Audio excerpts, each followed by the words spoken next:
Friday. It looks like everything's working for once on the first try. Whoa, don't let me jinx it, everybody.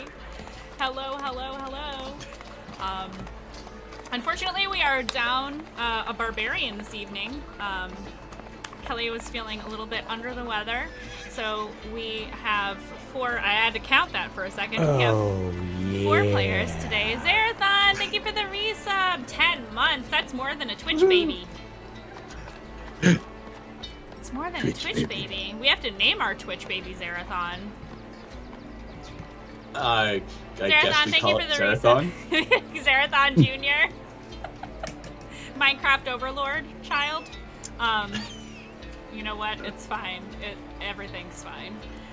Anyway, hello, happy Friday. Let's start with character introductions and player introductions before I have to put my foot in my mouth too much harder than I already am right now. And we'll start all the way to the left, kinda, sorta. We have Matt. Hey, y'all. Yes, my name is Matt Lawson. You can find me on Twitter at MattLawsonVO, aspiring voice actor and accountant, and I play the Verdun Paladin, Juki. And next we have Kirsten. Hey guys, it's me. I'm Kirsten. I'm playing the Goblin Warlock Dee Dee. She's a little chaotic gremlin. I'm an artist. You can find me on the internet at myriad_x is my social media handle for all social media platforms. I'm mostly active on Twitter and TikTok. That was very urgent and chaotic, and I love it. Next up.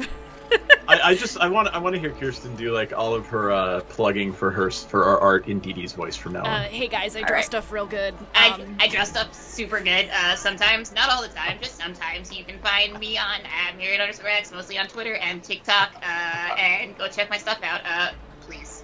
Please, somebody clip that. I swear to God. Would you like an egg? Would you like an egg? Can I interest you in an egg during these trying times? Yeah, welcome to our show. Please. Hi. Yes, it's Seth. Hi, it is I, Seth, and I am playing the Furbolg Death Priest Druge, and I don't know, I'm just here to encourage Mandii causing chaos and Kirsten causing chaos, so yeah. Done. Next up is Jeff. It is I. I'm Jeff, also known as King Bashman here on the channel. You can usually find me in some of the programming here, most notably the, forgot the name of my own game, Tales from the Yawning Portal, which I'm the DM of. It is the Pain Train campaign, as people have so dubbed it. It's a lot of fun. I am not an artist on Twitter or a voice actor, but you can find my stuff on Twitter when I do post things at King Bashman TW, because King Bashman Twitch is too long, apparently, of a handle. So, whatever. Oh, and I am playing the Gnome Artificer Renzit. And, yeah, Artificers are broken, man. That's all I got. That's all I ever have, too. Artificers are broken. It is I. Hello, I am your DM for this evening, and hopefully every Friday evening moving forward. I'm Mandii. I do a whole lot of stuff. You should just look me up. My name is the Mandii on all social medias. I do art, I write stuff, I rant about Dungeons and Dragons. I'm the community manager for TPK Games, which also happens to be one of our sponsors. I do witchy stuff sometimes, and I don't know, rant about inclusiveness in gaming. That's about it. Nothing special. It's fine. Kelly was supposed to do the recap this week, but since she is out, I guess I will do it unless somebody would like to volunteer and get themselves a little inspiration dice, because I remember nothing from last week at all. You want me to give a little? Hey, it's completely... I'm just asking if anybody would like to volunteer. You don't have to. I will just read my notes and you can fill in the gaps of whatever I miss. I'll do it. Okay. Okay. Do it. I'll do it. I honestly... Get yourself that inspo dice. I don't remember too well what happened last week, but apparently we were on the midst of turning into a Lathander sex cult. And then Iku showed us this really cool little landmark. It was like a little canyon with some like fossils and stuff. And Druge, he wanted me to grab a little bit of the bone So he hung me off the cliff, and I grabbed some of that for him, and then he held me up, a la Circle of Life. It was very magical, for me at least. I don't really care if it was magical for anyone else. And then Iku was teaching Druj and I about the poisonous plants, because I guess we're in a jungle with a lot of poisonous plants, and it's probably pretty useful to know what plants will kill us. And then Jugi got visited by a night hag. They didn't have a good time. I don't think so, at least. And then we decided to go. I guess Vola was gonna have some kind of religious awakening, but then she decided not to. So that was probably for the best, actually. Not having two Lathander sex cultists in our midst.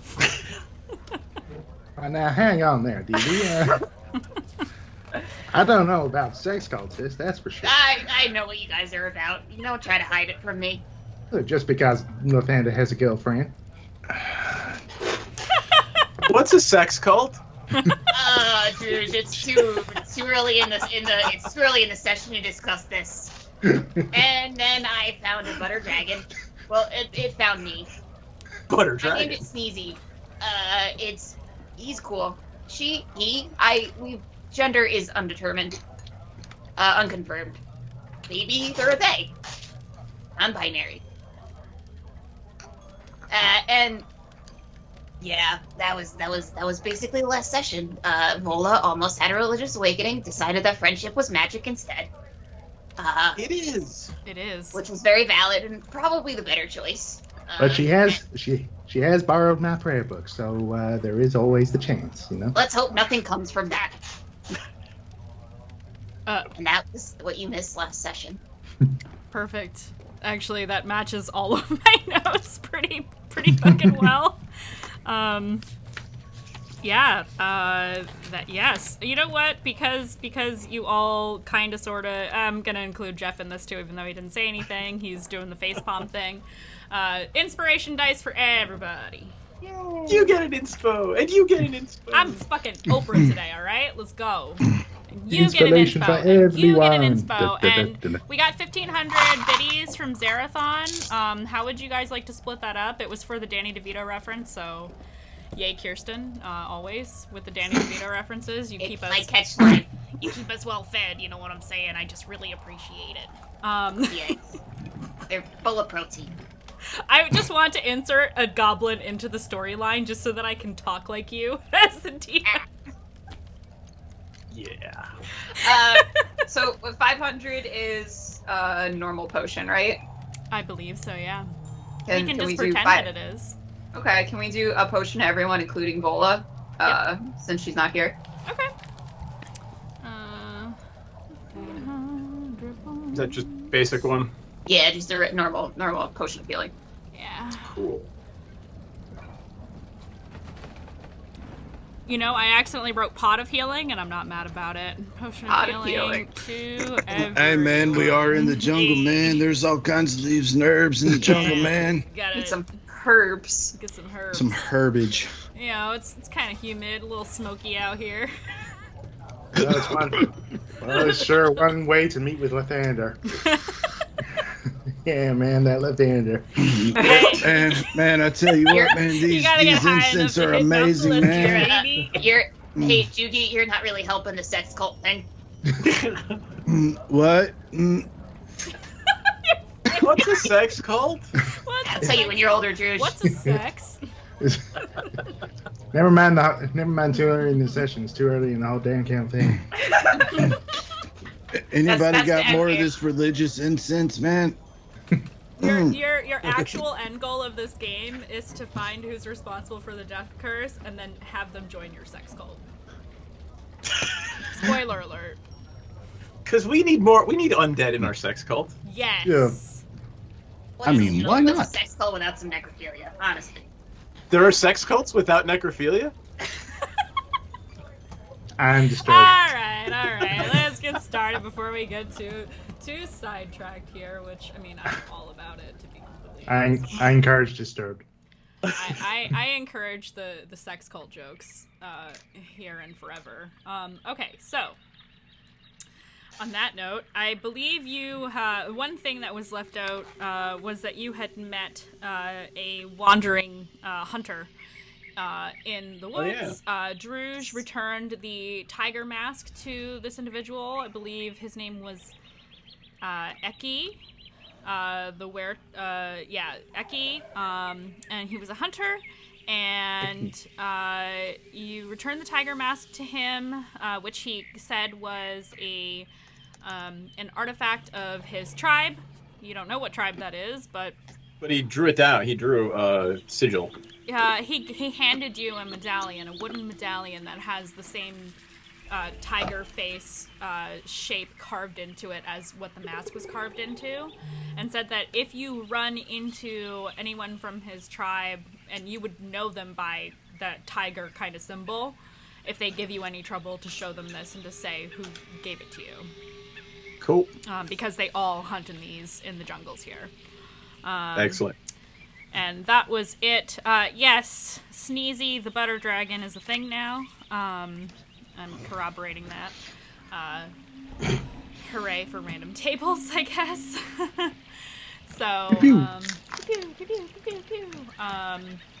Kirsten, I don't know if you need this at all, but the stat block for the fairy dragon is in our DMs. I forget if I pinned it or have it not. bookmarked. You have it bookmarked? Okay. Yeah, I have it bookmarked. I'm also pinning it because why not? Because we have way too many messages, and it took me a while to find that. Sure do. Sure do. Discord, better than texting. So, yeah. I believe you were midday when that occurred. I think we're just going to skip into the next day here, just for the sake of brevity. So, no watch, none of that. We hadn't found the airship yet, right? No, you have not found the airship yet. Nope. You are getting ever closer to your destination. You have, according to Iku, I'll give you this. According to Iku, because you have Iku and you have Artis and you have Dee, who's also a good navigator, y'all are just good navigators. The chances of you getting lost in the jungle right now are pretty fucking slim. That being said, Iku estimates that you will reach the airship in 5 or 6 days, roughly, as long as things go smoothly. So that is, that's kind of where you are at presently in regards to your location. Now, you cannot see on the map where the airship is at this point, but what you do know is if you decide to open Owlbear Rodeo, it's really not relevant right now. Because I just hate managing maps and trying to DM and trying to show the map on stream all at the same time. It drives me absolutely bananas. Is that it is to the south, almost southeast of you, and you've been making good progress so far with everything in your travels, which has been great. So we'll pick up on the next day. Jugi, I can roll for your mutation if you like. That would be very nice of you, thank you. 11. That is not going to work. What's wrong with this dice? Oh, it's just a weird color fleck. Okay. I was like, what is up with that? All right. So you have an uneventful, peaceful evening, which goes into the next day. Now, I would like a navigation roll from ZD while I roll up what is happening today. That's going to be a nat 20 for a total of 25. Hell yeah. You know right the fuck where you're going. You can see that the Aldani Basin is to your east. It's pretty far off, but you can tell really by the kind of vaguely I wouldn't call it swampy smell, but it's really the closest thing I can describe to it, but it doesn't smell bad. You can just tell that, like the mud smell and the clay smell that you usually get in like wet areas like that. Different kinds of flowers as well. And while you are a few days away from the actual Aldani Basin itself, you saw it coming down from the mountainous area, so you know where you're at. You know that there's, you know, you know, like, the landmarks of this area, even though you personally, Dee Dee, have not explored this part of the jungle yourself. Most of your travels were, you know, set to, like, the northwestern, northern half of the jungle. Yeah, closer to, like, Port Nyanzaru, right? Yeah, you've mostly stayed closer to Port Nyanzaru until you were exploring those ruins that you found when you met the party. So... Oh god, I'm getting messages. Oh, it's not game. Okay, it doesn't matter then. I was like, what is going on? What have I missed? Something is happening. That being said, what region of the jungle are you in now? Okay, you're not in undead territory, which is good for you. Let's see. Oh. Woo! So you feel very confident about where you're going and moving the party token for anybody who is looking at Owlbear Rodeo. You're about to get into the part of the map that you don't have, that you can't see. So we'll see how that goes. You are still in the thick of the jungle, into the thick of it. Into the thick of it. And what's the big yellow arrow? No. Sorry. That's just the direction that you're traveling in, like where the thing is. Listen, I don't have time for your shit. I don't have time for you to give me shit. I'm trying to bring you to the next level, bruh. I will say, let's see, how many days are there? 3d6. That's a lot.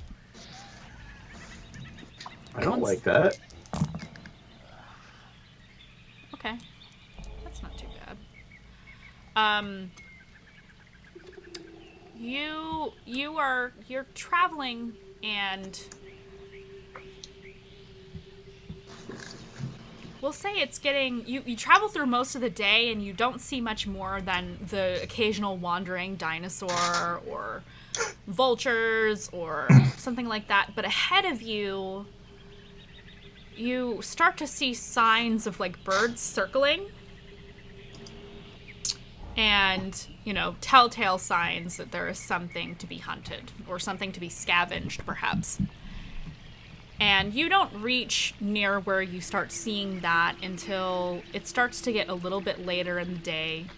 The sun has begun to make its descent from the zenith down to setting, and the shadows are long through the trees and the brush that you're walking through. And you hear it before you see it. Something being devoured. And it's not just by one thing, it's multiple things. It sounds like some kind of feasting is going on, some kind of scavenging. Something is being ripped apart. Feeding frenzy? Yeah. And then the smell hits you. The smell of death, the smell of blood. Meat, raw meat. And I want everyone to roll me a perception check. Because you don't see anyone or anything quite yet. But you can hear it and you can smell it. Mandii, can I just say that in terms of Dee, during the traveling and everything, I've been casting Armor of Shadows during the morning when we set, and then recasting it as... Yeah, I just wanted to make sure. Yeah, thank you for noting that again. Okay. Yeah, and every morning I just pop off my armor. Okay. And every morning I spend about 10 minutes putting on my own armor. Because I really don't want... We need to get you a level in Monk. What's taking you so long? What, like it's hard? I got a 4 perception, by the way. I mean, it's not like I need it these days, seeing as how I keep fighting in my nightgown every year. Telling you, man, magic nightgown. We need to find you one. Yeah, we need to find levels in Warlock. Can't you need a squire. You need a squire, Jugi. That's what you need. Yeah, right? So perception checks. Dee Dee got a 4. What did everybody else get? 16. 23. Let me roll. 22. Oh wow, those were very good rolls. Let's see what Vola gets. Oh, that was persuasion. I did not mean to click on that. Let me roll She's again. persuading the dead thing. Oh, she rolled even better on this one. Okay, great. She got a 19. then Vola that over 19. with the NPCs so that I don't fuck up here. Those of you who rolled higher than a 15, which is everybody except for Dee Dee, I think. Yep. You recognize that something is here, and you begin to more cautiously move forward. And I think Ranzit rolled the highest. I'm gonna give this to Ranzit. You know what? I'll give it to all of you. You can see humanoids bent over, what look like more humanoids dead on the ground, being devoured. And you realize that these are humans eating other humans. They're all Cholton. They have tattoos. But the thing that stands out to you the most as one of them takes a bite out of a, freshly killed corpse and rears his head back. They're all bald, first of all. Secondly, they all have a blue triangle painted on their foreheads. Each and every one of them, except for the people who are dead on the ground. There are approximately 7 of these Choltons eating these dead bodies. I need a group stealth check, please, as you realize what is happening. Oh boy. Yeah. Cannibals? Yep. At 20. Lucky you. I got a 18 and Sneezy got a 14. I Thank have you for disadvantage and got a 6. Oh boy. Okay, we'll get to I that. also have disadvantage, and I got 4. So Vola that got would be a a 24. total. That would be a total Clank, of 23 clank. for me, Mandy.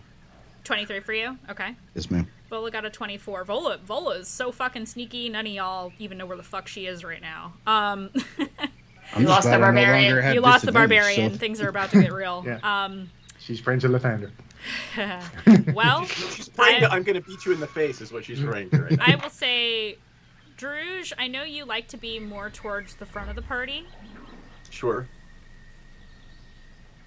You trip on a log. Oh, and hey, did Dragonbait and Artist roll? Oh, I should roll for them, shouldn't I? Let me roll for, I forgot to roll for all the other NPCs. I only rolled for... Our Vola party is here. very large. If we thought we Yeah. were going to be all be stealthy, we were deeply mistaken. It's like eight of us and a dragon. Like, Yeah. Yeah, so And a dinosaur. I have oh yeah, roll for Barry. Yeah, that's. I have, I'll do that. I have Iku, Dragonbait, Artists. we're not a party, we're an I think expedition. that's it. You are an expedition at this point, yeah. We're becoming a sort of mighty. Da-da-da. We're sort of becoming a mighty nine, aren't we? You are. Oh no. Well, Iku rolled pretty good. Iku rolled like a 24. Artis rolled a 10. Barry rolled a 12. And Dragonbait rolled a 10. Oh, sweet Dragon Bay! Dragonbait and Artis both rolled 10s. So now I'm gonna roll perception for the cannibals. That seems quite coexistence of them. Oh no. Okay. I think we've been spotted, but boys and girls.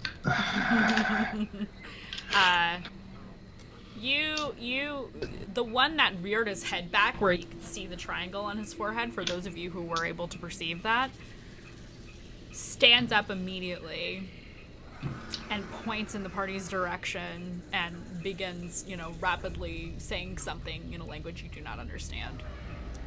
I'm going to need everybody to... Yes? I was going to say, could I make some sort of history check or something to see if I, recall anything from Chultan history about... Yeah, I'll allow that before we get into the combat aspect of this, sure. Well, would a religion roll be appropriate? I've ever heard of this crazy cult before. You know what? Yes. Go 24. Ahead and roll. Okay, 24, and... I'm good. I rolled a 1. Can I roll for religion since I'm... Yes, absolutely. In it as well. Religion or history, for anybody who would like to. I rolled a 21 on religion. Very good. Cool. You paid attention that day. I did not. Dee Dee.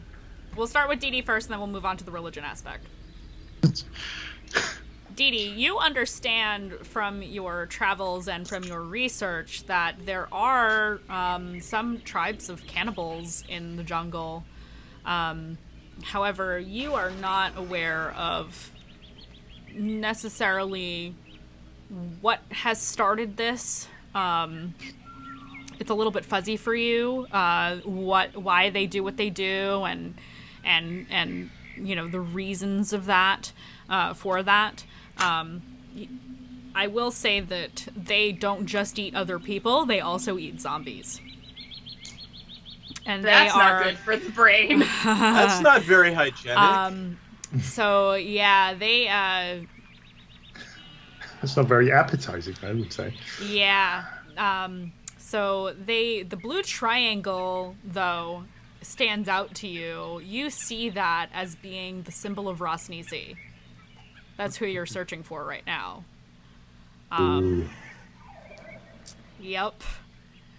And it appears to be, because they are all painted and it's not a brand or anything, it's paint. Like, they actively do this to themselves to show that they are in the employ or devoted to or associated in some way with Rosnisi.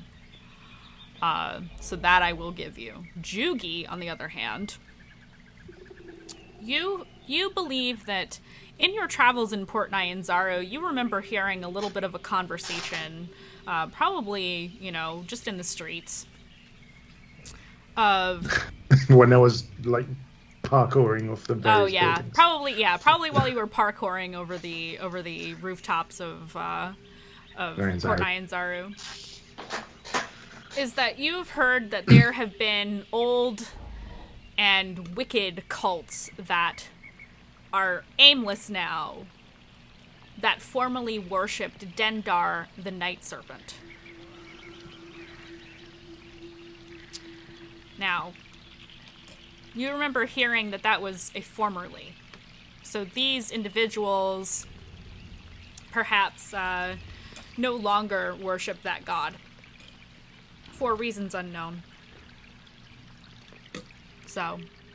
But do I know who Dendar the Night Serpent might be, or... That's a great question. Let me Google it really quick, because I forget. He's the serpent of the night. It was... oh, that's right. Dendar was known as a primordial elder evil. Also known as the Eater of the World. Nidhogg. The Serpent Mother, or the Night Serpent. They were a... I don't want to call them a god. It was not a god. Colossal serpent that spent time devouring nightmares and fears of both mortals and immortals. And would feed on that negative energy. I believe it's a she. Yeah, it's a she. 300 feet long with blue-black scales, yellow eyes, and a huge maw filled with giant fangs and the bones of her former victims. Very, very, very big snake lady. And these cults worshipped this creature. We thank you for your service. Who is not a god, by the way. So that doesn't sit right with you, Juki. No, she's just a primordial being. Correct. Okay. Dee Dee does not know about this, though. Yeah, for my own notes. But yes. A primordial creature.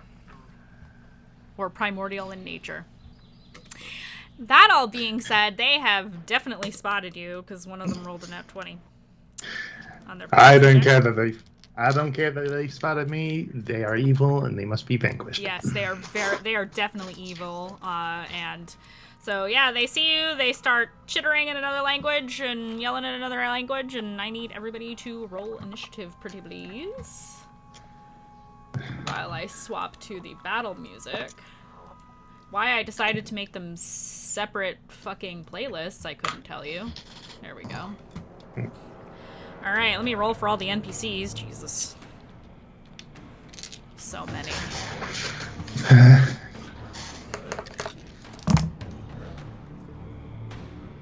Well, I'm kind of wondering whether Dendar's followers kind of stabbed each other with rapiers and started running between 3 rooms in order to get eaten by them. oh boy, poor Iku. Okay, Nico never rolls good. no, she does not. None of my rolls for initiative were good. Iku got... haven't rolled Actually, above you an know what? 11 That's not too tonight, bad. so- 9, 10, 11, 12, 14. 14's not too bad. Okay, the base roll was shit. Artists got... Yikes. 6. Dragon Bait got 10 plus, I think, 1. Yeah, 11. And the Cannibals...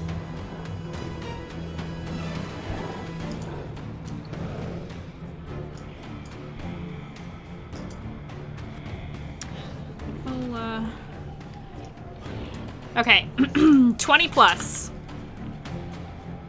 Vola. Okay. 21. Okay. So 22, we got Vola. 21, we got Ranzit. 15 to 19. Barry got 15. I got a 16. Sneezy got a 15. 16 for Dee Dee. Sneezy got a what? 15. 15. 16 for Dee Dee. 15 for Sneezy and Barry. Aw, the pets go at the same time? Pet Cute. round. Yeah. Well before we do. Okay, 10 to 14. 13. 13 for Jugi. We got an 11 for Dragon Bait. 9 and below. What you got? I got a 10. Okay, 10 for Druge. 6 for Mr. Simber. Do your thing. Don't hold back on my account, because by the time I get to use that thing, everybody will be scattered to the winds. Oh, 14. I forgot to put Ego in here. Ego is between the pets and Jugi. Artist and... Alrighty. First up is Vola, which makes sense to me. Vola, how much movement do you have, Vola? Vola is going to... I'm playing so many people in this initiative, it's really bad. Frenzied Rage. Frenzied Rage. I don't want her to get exhaustion right away. I don't want to kill her character today. I thought this was night. I thought we got the spell like right as it was getting later. It's not. The sun hasn't set yet. The sun is still Ah, up. okay.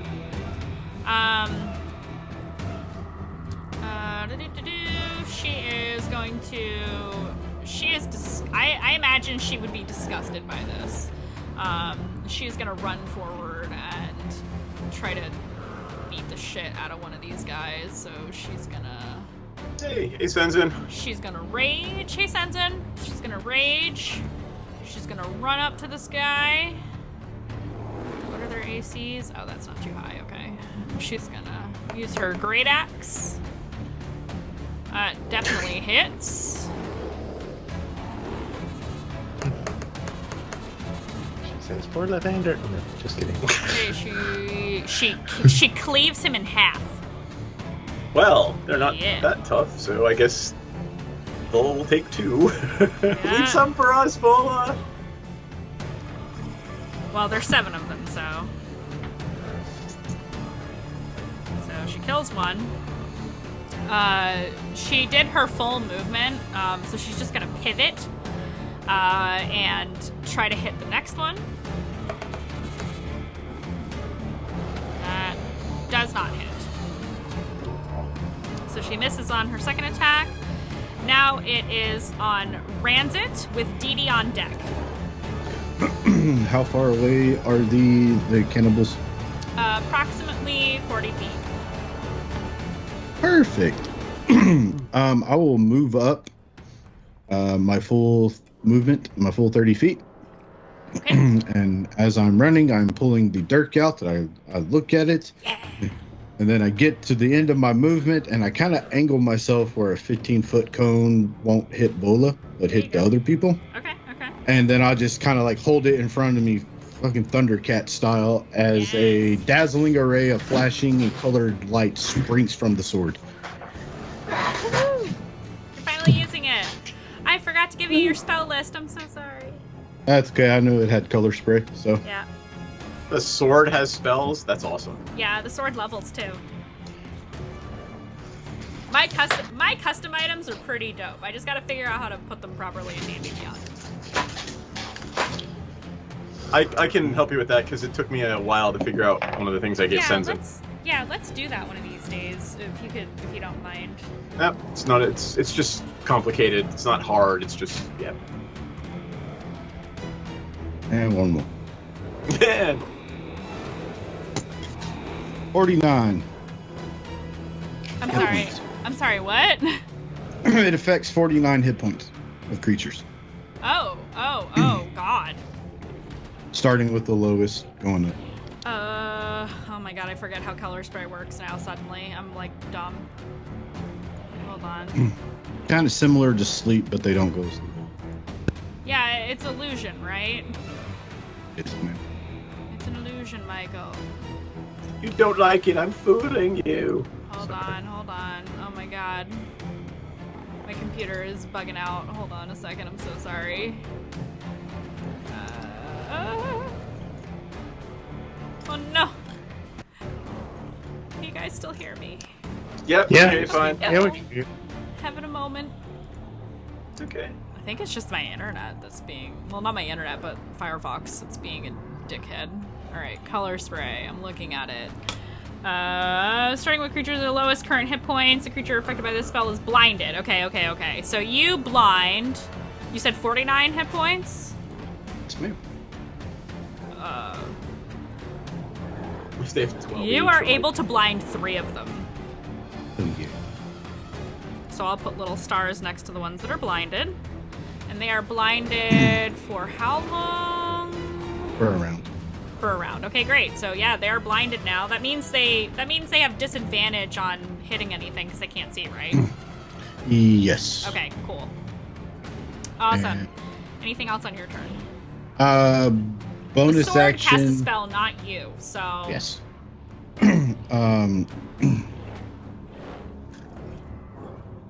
For my bonus action, I will just use my defensive field.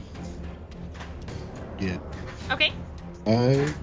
Is it shield that you're doing, or? No, it's part of the armor. Oh, right. Okay. Fucking artificers, man. Oh my god. Yeah. So cool. So OP, but so cool. Fun stuff. Yeah, defensive field. Gain 70. Fabulous. Okay, awesome. That'll be my turn. Okay. Dee Dee, next up is the pets, Sneezy and Barry. I imagine Sneezy's faster than Barry. But we'll figure that Sneezy out. has a +5 to Dex, so. Oh, yeah. Okay, so I'm gonna blast a little bit. I'm gonna pick a random cannibal and just hit one with an Aldrich Blast. You have advantage on that Ooh, neat. Oh, you have advantage. because of blinded. Neat. Gotcha, That's gonna right, be because they're blinded. first hit's gonna be a 25. Oh, yeah, that is.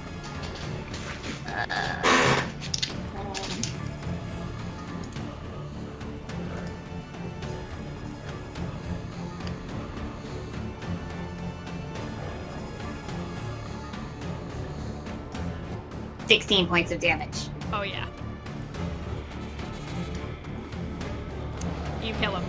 16, Okay, you said? You kill him. Yes. And then I'm going to hit another one that we're going to hit with a sword. Go for it. That one's going to be a 22 to hit. That hits. 18 points of damage. You kill another one. These guys are really weak. It's probably what they get for eating zombies. And then I'm gonna quickly hide behind Druge as I do per usual. There you go. There you go. Alrighty. Yeah, that's, so I guess it's Sneezy's turn now, and then Barry. Yeah. Yeah, so I'm gonna have a Sneezy, Sneezy does not have to participate in combat if you don't want him to. I was gonna say I want him to bonus action turn invisible and then kind of fly up into a tree. Okay, perfect. What's Barry doing? Barry knows these guys are evil, being a celestially created being of Lathander. So he's just gonna go ooh and just charge. Charge! Does he have advantage on this? On attacking? Is he going after one of the ones that got hit by the color spray? I'm guessing so. Okay, unless go they're for it. I ain't picky. Okay. This is easy combat. The hard shit hasn't happened. ... yet. 2 3s. Plus a modifier. Even with a modifier, I don't think that's gonna. That's a 7 in total. Not quite there, friend. Not quite. Sorry, Barry. Next up is Iku. And then Jugi after Iku. Iku is gonna bless, y'all. She is going to bless Vola, Ranzit, and Jugi. It's only 3 people, I believe, yeah. So, Vola, Ranzit, Jugi. Putting little stars next to your names. You are all blessed. Be blessed, my children. And that is her turn. Now it's Jugi with Dragon Bait on deck, then Druge. Okay. Jugi is gonna look at Barry, failing to hit, and says, "Oh, you tried, buddy." Aww. And is gonna let me show you how it's done, and then I charge at the very same Solidarity. person. Yep. I respect it.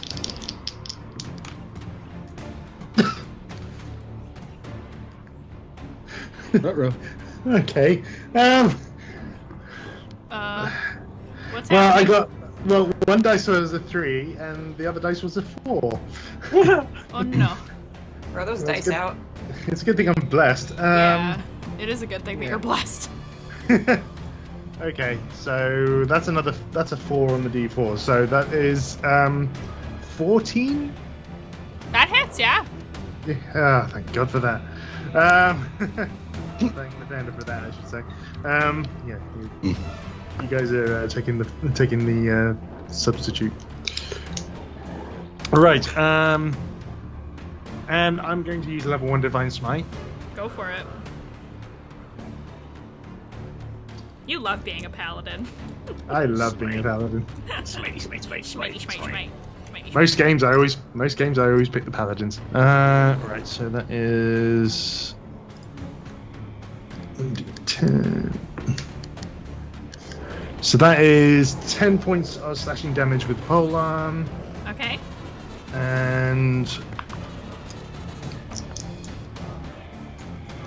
9 points of radiant damage with a smite. Oh yeah, you yeah. And for my bonus action, I am going to expend a use of my channel divinity to cast Inspiring Smite. Ooh, what does that do? So basically, Total number of temporary hit points equals 2d8 plus my level. Nice.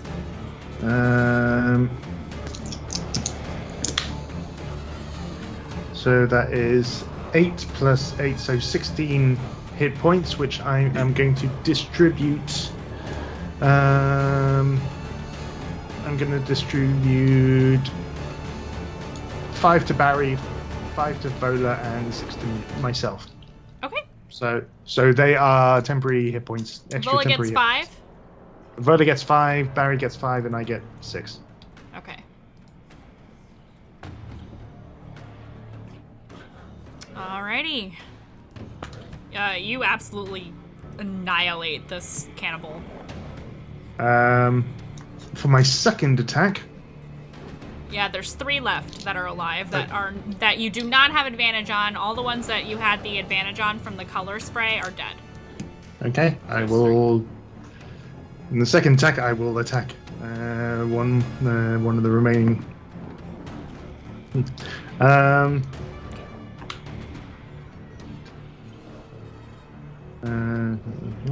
So that is 18 to hit. Oh yeah, that hits. Okay. I'm not going to use a Divine Smite this time. Okay. That is max damage, 13 points of damage. How do you want to do this? They don't have a lot of hit points. Yeah. Okay, so yeah, after I basically lance through one of the blinded cultist and basically light shines out of him and inspires everyone, I kind of look at the other cannibal and I kind of pull my halberd up, spin it around a bit, and then strike with the bladed part to basically cleave into his head and neck. Nice. Very nicely done. All right, that's Jugi. Now it's Dragonbait's turn. How many are left? 2? There's 2 left. Yeah, that's it. It's Dragonbait's turn. Dragonbait is gonna rush up with the, what's his speed? Oh, he's only got 30 feet.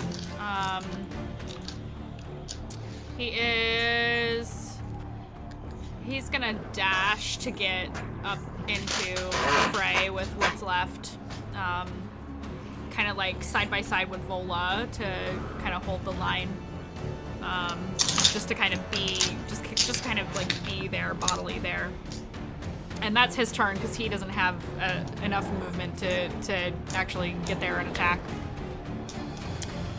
Right? He doesn't have reach? Yeah, he doesn't have reach. Holy Avenger's not big enough, I don't think.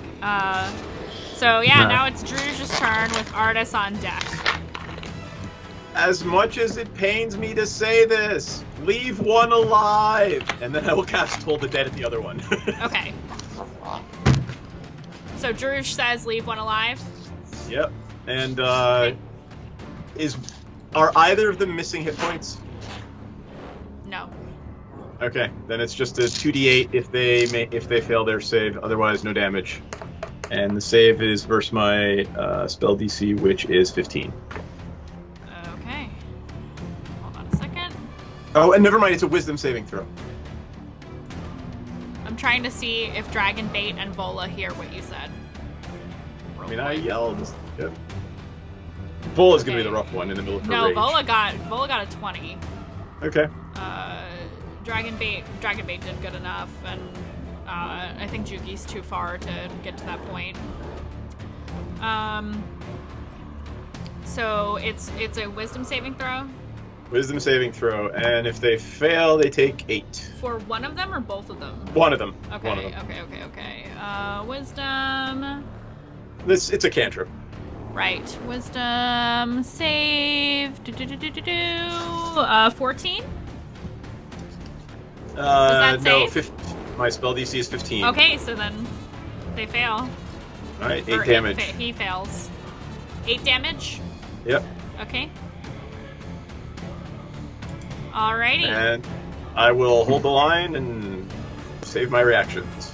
Artis will, on Artis's turn, he heard what you said because he was right next to you. He's just gonna stand by your side and pass his turn, and now it's the cannibal's turns. The cannibal that just got Toll the Deaded is going to attack Dragonbait with his spear.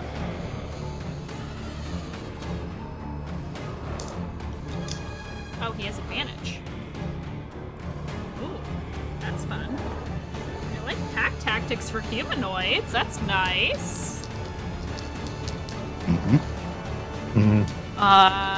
Does that hit Dragonbait? It does. Wow. You actually hit him. I'm surprised. Wow. Okay, so he takes 5 piercing damage. Dragonbait, no. And that's his turn. The other one is... That was the one that just got wounded. The one that isn't wounded is going to... that was the one that Vola was trying to hit. He is going to attack Vola, and he has advantage. That is 10 plus 3, 13. Does not hit Vola, so that's it for him. They don't have multi-attack, do they? No, they do not. So he missed, and now we are back up at the top of the order. Vola heard what you said. And even though she is raging, and you can see like her muscles like bulging, and she's got like the angry anime veins and like all that shit, she will disengage because you said to leave one alive. So she will disengage from the fight now. Ranzit. No, wait. Yes, Ranzit. No, wait, yes, Blue! Shut up. Do you want to roll to see if you heard what was said? Sure. By the way, the sword is very happy with you right now. That's a 2. Because it's a big living idol. That's a 2 for a 8 perception. All right, so you did not hear Drew shout about leaving one alive, but you did. I will say you did see Vola back off. Huh. Interesting. In the middle of a rage. In the middle of a rage. And has lost her rage as a result, actually. I'm surprised you just punch him in the head. Yeah. I believe. Yeah, I believe him. He's pretty smart enough to kind of put 2 and 2 together. So he's going to run for whichever one's closest to him, and going to pummel the shit out of him. Okay.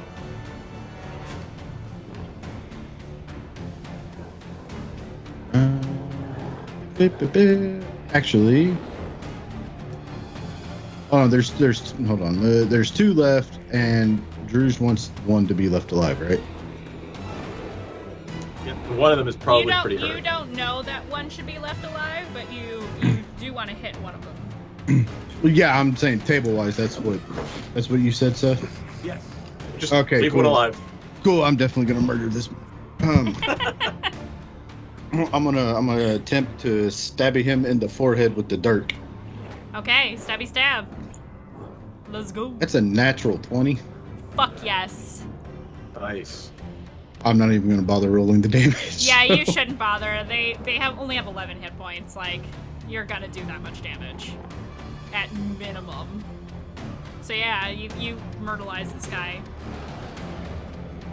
Cool. So I myrtleize that one, and then I will take I'll take a step to the next one, and I will just go give him a mighty arcane armor backhand and try to knock him out. Okay. You want to knock out the other one? Yeah. Okay. Roll to hit for non-lethal. That's the word I was looking for. Yeah. D&D 5e has some issues with non-lethal hand-to-hand combat. But... Yeah, but I will take like most called shots. I agree with most DMs for 5e that I don't take the called shot, but for stuff like this, I will allow. Cool. 16 to hit. That hits, yeah. And knock out that cannibal, Ranzit. Knock out that motherfucker. 13 damage. Oh my god. You said it was non-lethal, so I'm just gonna say you knock him out. Because I would have absolutely killed him, because he was the one that was damaged already. Oh, nice. So yeah, you knock him out, and that's that. He's down for the count. What are you guys doing? You are now officially out of combat.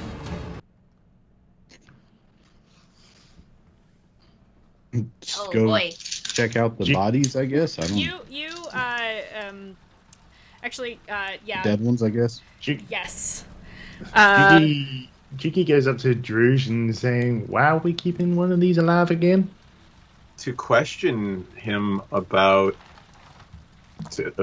why they're eating human flesh. They're evil cannibals. I mean, why? Role play for a second. I'll be right back. Guys, it probably would be useful because that symbol on their foreheads is a symbol of Rosnisi, you know, the guy we're after right now, so.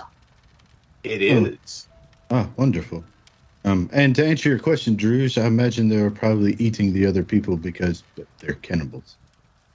I understand that, but I would like to know why they are cannibals. What is it that made them this way? I mean, they also, from what I understand, they also eat zombies too. So, like, I think eating like corpses might do something to your brain a little bit. Like, I think like it's not good for you. Well, yes, it would do some terrible things. I'll start rattling off all the medical reasons that you should not do it and what might happen to you if you eat it. And Dee pulls out her book and is like, "Yeah, tell me more. What else? What else you got, big guy?" Tell me more. Tell me more. Literally, my highest roll of anything ever in this game is medicine, so I'll just keep spouting. Jiggy starts getting queasy. It's not that bad. Calm down. It's not happening to you. And you should never mate. Two people that are cannibals should never mate. And I'll start explaining like the genetics of how that might not work real well. Thank you for that. I drank entirely too much water today, and I cannot hold it any longer. All right, so. So I say, well, all right, we'll question him, but as long as we remove his evil from the world after we're done questioning him. Oh, you don't even want to give him an out. You just want to murder him after, huh? It's not murder. It's justice. Oh, it's murder. No matter what label you put onto it. I'm fine with it. I'm fine with it.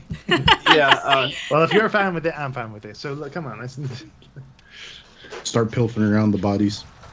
May I? Does anyone actually speak Chultan?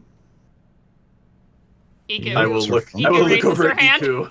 I will look over at Iku very calmly and say, "Iku, would you please have words with our friend?" What would you like me to ask? Well, apparently that symbol, if I understand correctly, is the symbol of Rosnisi, yes? She kind of leans over, because she stays back when you guys are in combat to support.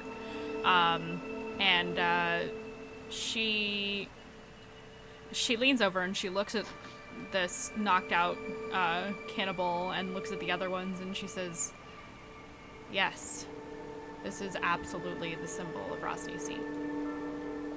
Are we close to Rosnisi's lair? His influence has a far reach, from what I am told, and from what Saja and Baza told us. So it is possible that there are more groups like this roaming the jungles. That would also explain the, oh my god, words. They're hard. Holy crap, why can I not remember the name? They're everywhere. The snake people. Oh my god, help me. Yuan-ti? Yes, Yuan-ti. Yuan-ti. Oh my god, I can't believe I forgot that. Like, I fucking have played a Yuan-ti. That's awful.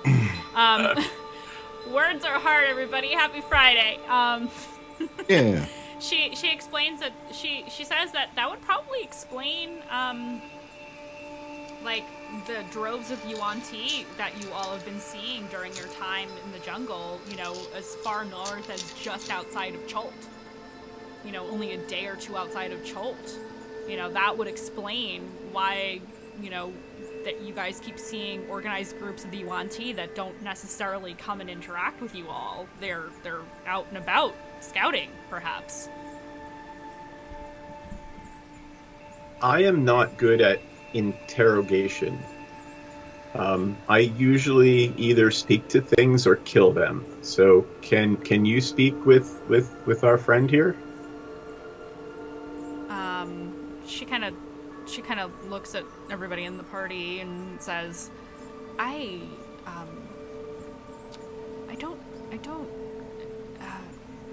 could, I guess, speak to him. I would want guidance on what you would like me to ask. I mean... I will look at my sadistic little goblin friend and say, I think friend Dee could help with that. I pull out a hammer from my backpack and I'm like, you want me to play bad cop? I don't know what that means, but... I approve of this, and Ranza holds up a hammer as well. I call this one the persuader. Oh, are we going to torture this man? I mean, he doesn't give us the answer we want right away. He is... Maybe. He is likely evil, but torture, if you do that, I would rather not be here for that. I would rather not be torturing this individual myself. I mean, if you're going to kill him, just kill him afterwards. I wouldn't want to draw it out. I think that might be unnecessarily cruel. I'm gonna take some manacles out of my bag and kind of like... Coming from your lawful good guide. If you wait until after the sun has set and darkness has fallen, I will speak with my lord. Then we can kill him and I'll bring him back and make him answer. Oh. Whatever you would like to do. He won't suffer. I mean, I agree that these cannibals are evil in nature and they prey upon innocent travelers and God knows what else, but if that's how you would like to do things, that's fine. I simply would... I can translate if you want to speak to him. Yeah, I will do that. Translating I will do. The other things, perhaps not so much. Yeah, Juki's a little uneasy at this whole interrogation. I agree that information is needed. I'm gonna, you know, as I'm manacling this dude while you guys are discussing the course of action and everything. Manacles? Where did you find manacles? Did I give you manacles? I have manacles. Oh God, when did I give you manacles? I think you And had they them say- from the get-go. Didi just has them. Don't ask why. All right. And not Didi gonna says say I'm in I a know why. and Didi says I'm in a sex cult. And I'm kind of just setting up, like, I'm just sitting on the ground, pulling things out. I'm pulling, like, an acid vial, my hammer, setting things up. I mean, you're talking about a little goblin who's got, like, a book bound in huge leather straps. It's not really that big of a stretch, I think. I'm just saying. Okay. Keep one cannibal alive. Okay, what are you guys doing? What are you doing? Do you want an investigation roll? Oh, yes, I do. You wanted to search the bodies. They're not wearing a whole lot, so... Well, yeah, the ones that we fought and the ones that they were eating. Yeah. Give me an investigation roll. I'll take it from Ranzan, because he's the only one who called it so far. 23. That's very good. I will say that you find... Excuse you, Wyatt. I will say that you... I completely lost my train of thought because the dog distracted me. You find like clothing and backpacks with standard adventuring gear, what's the adventurer's pack, like whatever's in that. I think that's what it's called, the standard like backpack kind of deal. Yeah, the explorer's pack. Yeah, I know what you're talking about. You find a couple of those. You can tell that two of the bodies were obviously humans when they were killed, and one of them is a zombie. I'm sorry, two humans, two zombies that were formerly humans. All Cholton. What were they eating, by the way? The cannibals were eating two zombies and two dead humans. Oh, Those are the corpses that I just described. Yeah, sorry. So the corpses that they were feasting on were two zombies, two humans. So the 7 of them were splitting those 4 corpses up and devouring them. What you find a little ways away from this bloody scene is supposedly the clothing, weapons, and backpacks of the victims of the cannibals. They're just sitting in a pile off to the side. It seems that, with your investigation check and with how fucking incredibly smart Rancid is, because I know you would just use your flash of genius anyway, so whatever, you can tell that they were killed and then stripped of everything that they own, and all those things were put off to the side, probably for later. So looked like they planned to eat there. and then take all their stuff. So like the corpses that they were eating were naked. The tribal warriors that you were fighting, the cannibals, were all wearing like loincloths and all had spears.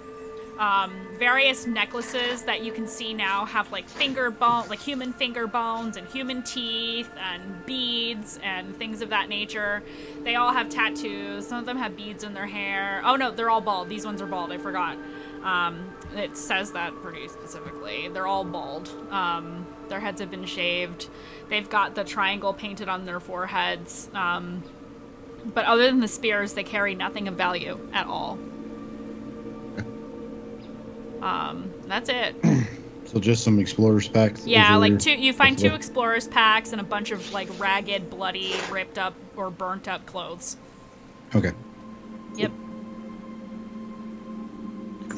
That's all I'm doing. Okay. What's everybody else doing? Are we gonna question them now, or do we want to wait until after? We might as well have a conversation with them now. I'd say we splash some water in their face, let Vola intimidate the fuck out of them. Yeah, they're all men. I will say that. And go from there.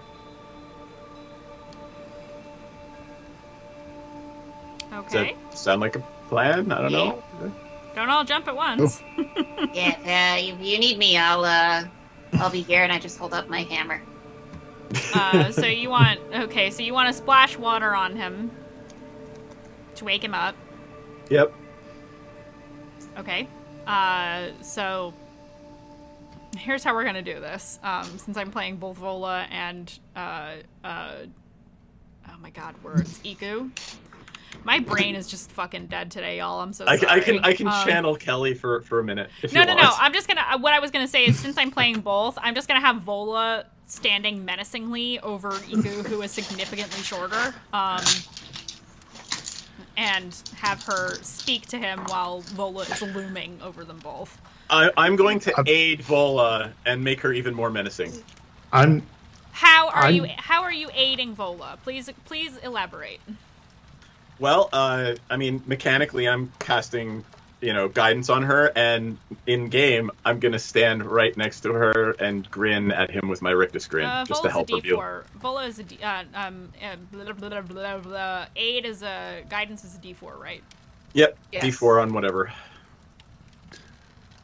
I'm just gonna say while this is 2 by accident. Whoops. I'm just gonna say while this is going on, Juki is going to take Barry by the rein and slowly turn him away so he doesn't expose his celestial eyes to what is about to happen. It's the circle of life. Since I rolled 2 2s, I'm just gonna say she got a dirty 20. Vola got a dirty 20 on her intimidation check, so that's right after you splash the water on him and he wakes up and he begins sputtering and then looks up like. I would like. From Druge specifically, because you're the one who's doing the splashing thing. Yep. From Druge only, I would like I'll take a medicine check from you. Medicine's good for you. Okay. As this tattooed, pierced up, scarred, 23. fucked up looking bald man with a triangle on his forehead is just like wildly looking around. 23. Oh, yeah. This individual, while he is kind of beginning to, like, mutter a little bit in Cholton and, like, wildly looking around, this guy is so fucking far gone. Completely far gone. This individual is absolutely insane. without another word to anyone, I will step forward and crush his throat. Oh. Okay. Roll an attack. Sure. All you have to do is hit him. That's okay. It, and he'll be dead. He was. If Ranzit's backhand hadn't been a non-lethal, he would have just killed him with that.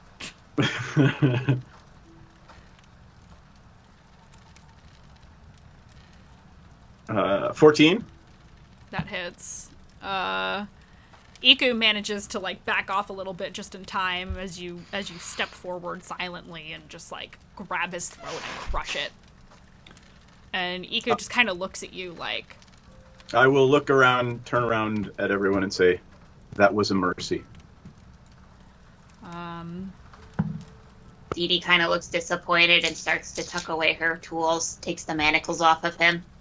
Jiggy. Sorry, go ahead. Sorry, Jiggy just basically is still looking like away from the whole scene and going, "What just happened?" It's over, Jugi. All right. Oh, dear Lathander. I had Iku roll medicine as well because that's kind of one of her specialties. And she looks at you and she nods solemnly and she says, "I saw there was no sanity left, and what little he did say made no sense." Leave the body here. When darkness falls, we'll try again. She nods.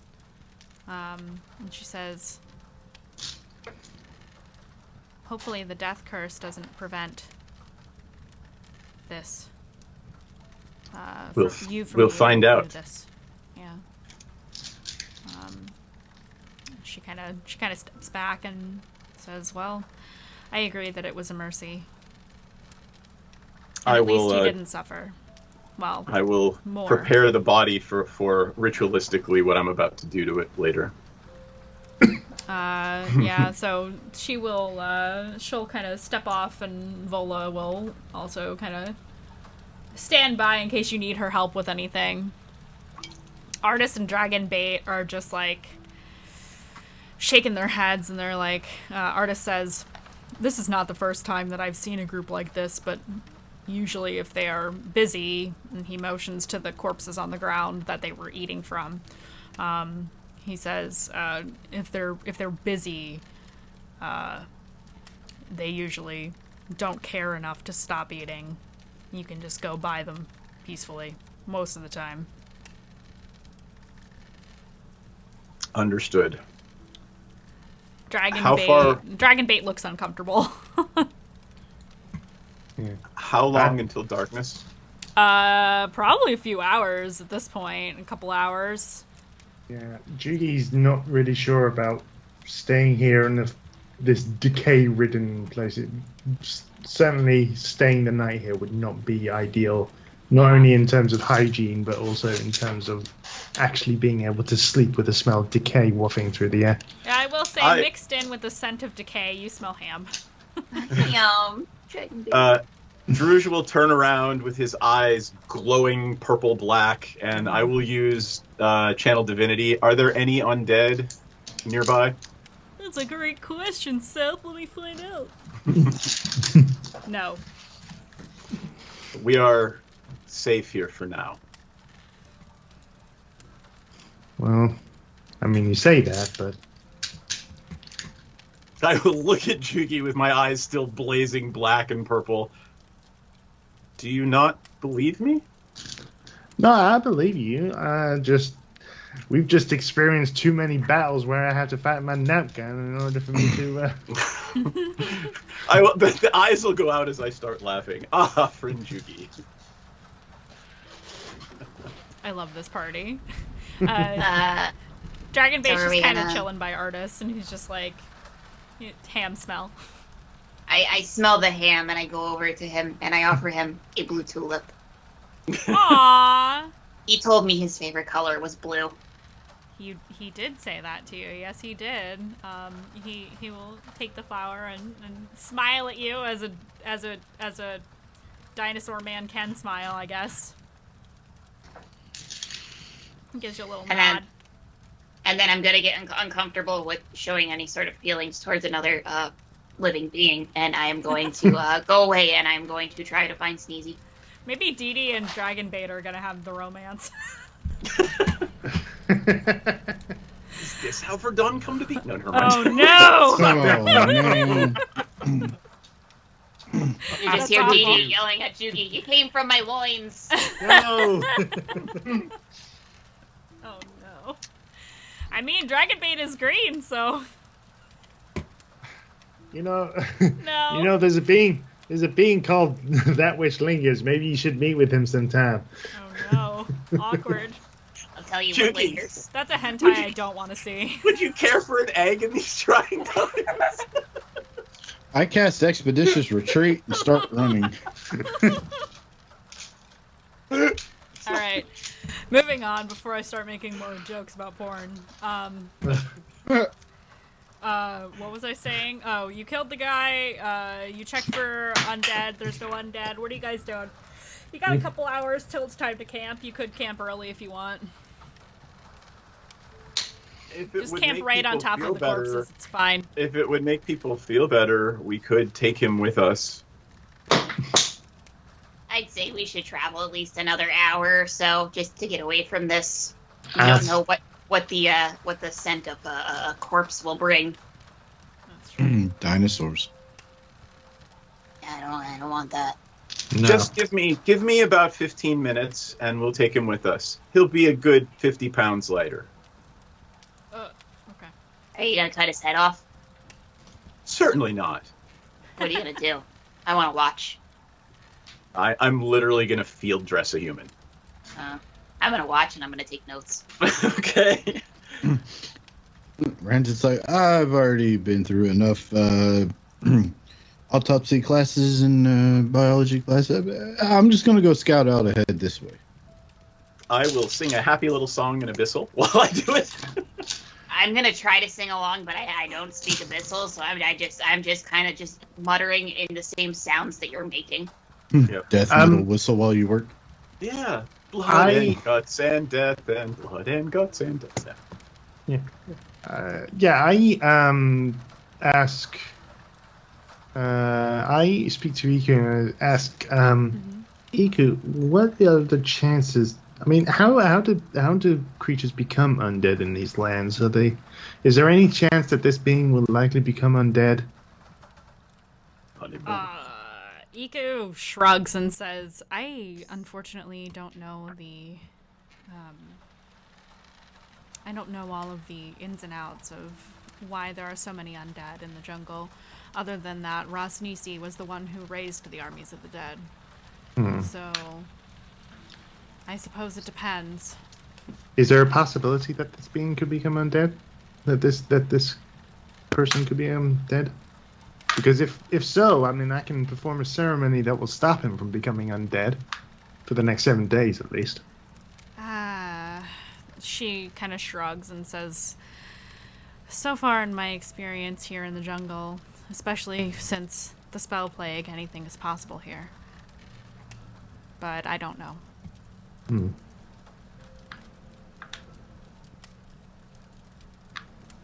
Okay. Well, I say to Druge,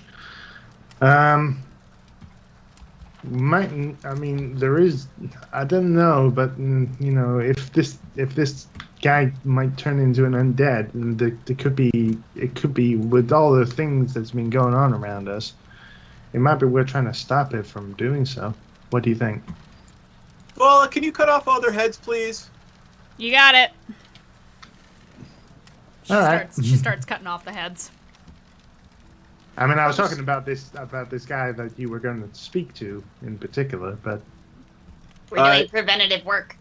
As you turn to ask me that question, I'm in the process of removing all of his internal organs and draining his blood. Ritually, I assume. Yes. Yes. Okay. Okay. I will break my little happy chant and turn my head and say, no chance whatsoever. All right. Edie's just humming beside him, writing notes. taking notes on how he does it, and Yeah. cool. All the aspects of the ritual of whatever the fuck Druge is doing. Iku is gonna walk away a little bit. She's like, I'll be over here so I don't have to watch this. Yeah, I'll be over with Iku as well. So Jugi and Iku are hanging out. Artist has no desire to watch this, and neither does Dragonbait, who also seems a little bit unnerved, but but the party understands. Field dressing, thank you, Migraine Boy.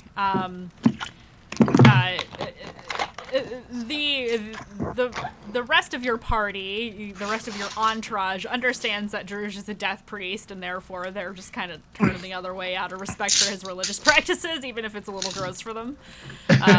That's mostly the vibe you get from Iku, is she's trying to respect Druge's practices, but does not want to be involved.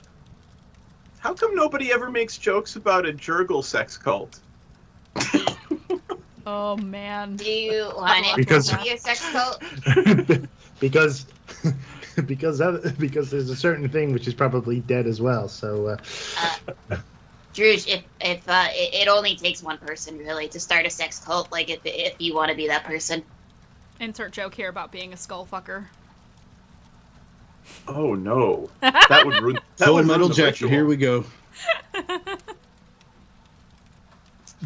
So like, would what do suck. you like? So what do you like? How do you just take all the organs out? Do you just take some? What do you? Well, we still need the heart. We still need the brain. But other than that, everything else is superfluous and would just be extra weight as we travel. About teeth? Would you like some teeth? I'll Druge will lean forward, rip a couple out, and hand them to Dee Dee. They're not necessary. Some teeth in my bag. Yeah, put that on your character sheet for all the weird shit that you carry. There's a lot. There's a lot of weird shit. So on your Mandii, character the sheet. next time, like 3 episodes from now, when you want to know why Dee Dee has teeth, human teeth in her bag. Oh no, I know why Dee Dee has all the things she has in her inventory. I keep track a little bit. All right. For my own amusement, if nothing else. I will wrap up my ritual and sew him up and say, we're ready to travel. And I'll heft him, like I'll pick him up by the neck. And it's only about 100 pounds now. I can carry him if no one else would like to. Yeah, you can carry him fine. That's good. Also, Ika I says- just- Oh, sorry, go ahead. also, I just realised that Seth was trying to start a necrophilia conversation there, and I actually wasn't, but that's hilarious. That that's just that shit is done, right? What is it? Death, sex, rock and roll. Not necessarily in that order. Not necessarily in that order. I love the Mickey Mouse gifs in the, you guys are just like, yeah, we're whistling. We're just chilling. We're walking along. Carrying a corpse, cannibal corpse. It's fine. Everything's fine. Yes, I just, How are you? I just It's made fine, a cannibal everything's corpse fine. reference. It's fine. Yeah. How are you, dead? Yeah, I knew you would pick up on that, Seth. So, yeah. Yeah. Also, Jeff, because he's back now, although I don't see you on camera, sir. I'll fix it. So you continue traveling until you travel for a couple more hours. Iku is at the head of the pack because she does not want to have to look at the corpse that Druge is carrying. It's very clean at this point. I mean, I and, cleaned it off. It's not like dripping entrails or blood or anything. I get that, but you have a lawful good guide. Who is trying to be respectful of what you're doing, but she just doesn't want to look at it. All right. No. You have a lawful good guide, and you also have a neutral good paladin. Yeah, exactly. A chaotic good. Chaotic even, yeah. So you travel for a couple more hours, and you're able to set up camp. I'm not gonna throw anything else at you right this moment. And you set up camp for the evening. Have dinner for those of you who actually want to eat after seeing all that. I'm hungry. I would have a Starving. lovely dinner. Vola's like, I'm starving. Sign me up. I eat a salad. Salad. Ika will go forage for like some edible leaves and nuts and berries and things. I don't know why, but she seems to have turned vegetarian for a second for the night. Yeah, she's turned into the not dried meats part of her ration this evening.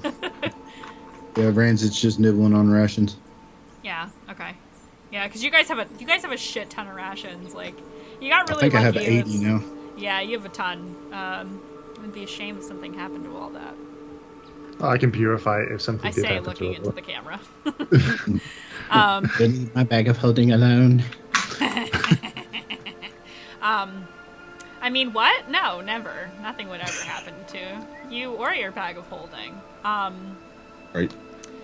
Iku, I don't know what Iku's doing. She's probably just keeping to herself right now after seeing all the horrible things she saw today.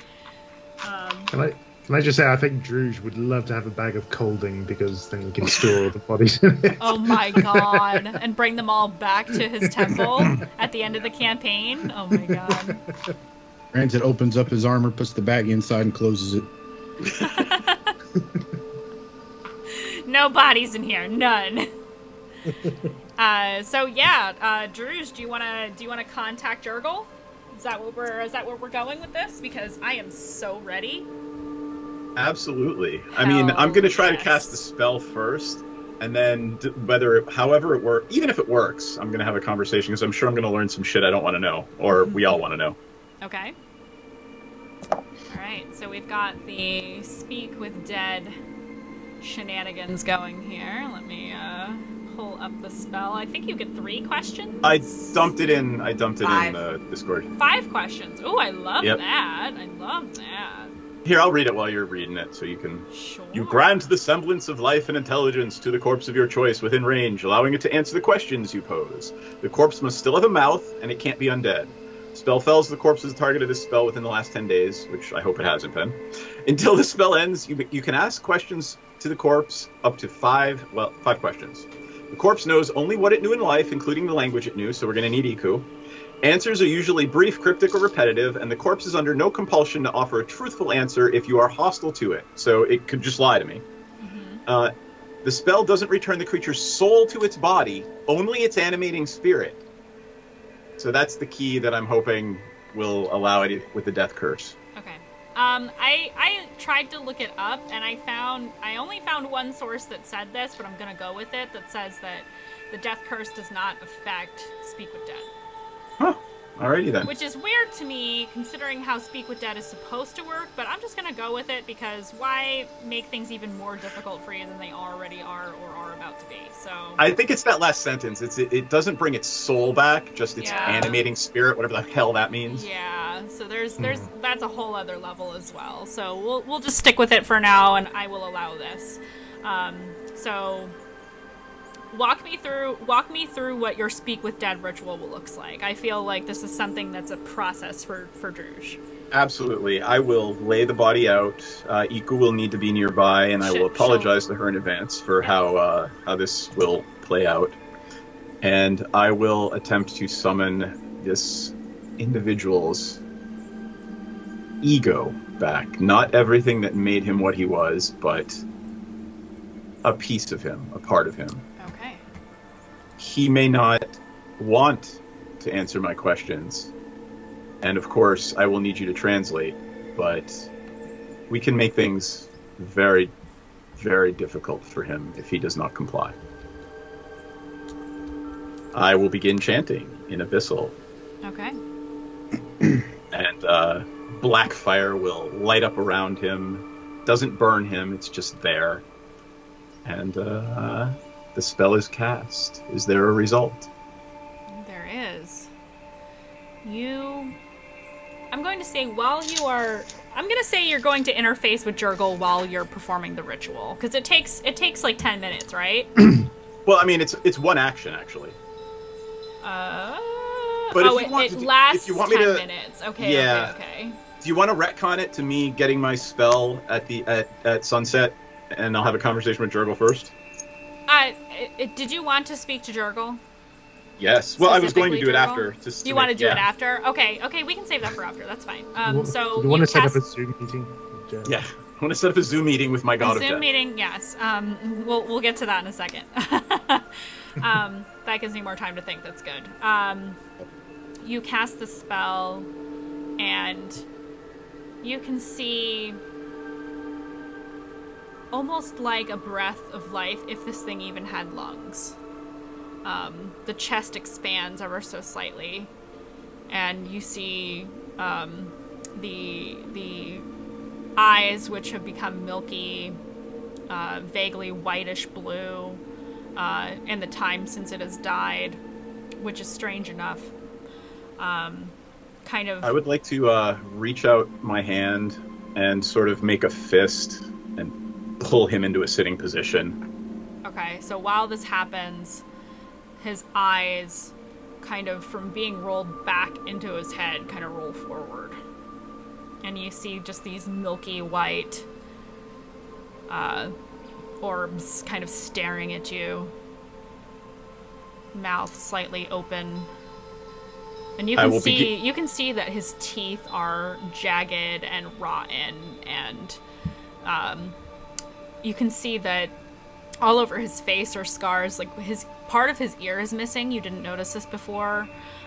He has all kinds of like pock-marked skin, and just all kinds of fucking beat up and unhealthy looking. And now that he's dead, looks even more gaunt and honestly, for you, not that unnerving, but for everybody else, really spooky looking.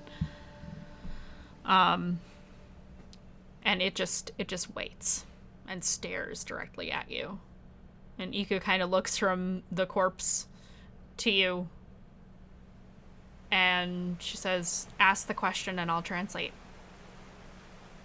My lord waits for you. Answer truthfully, and you will have a safe passage. Does she relate that to him? I'm just going to say that she's translating with everything you say, so that you can have the conversation with the corpse rather than me having her have the conversation with the corpse. So perfect.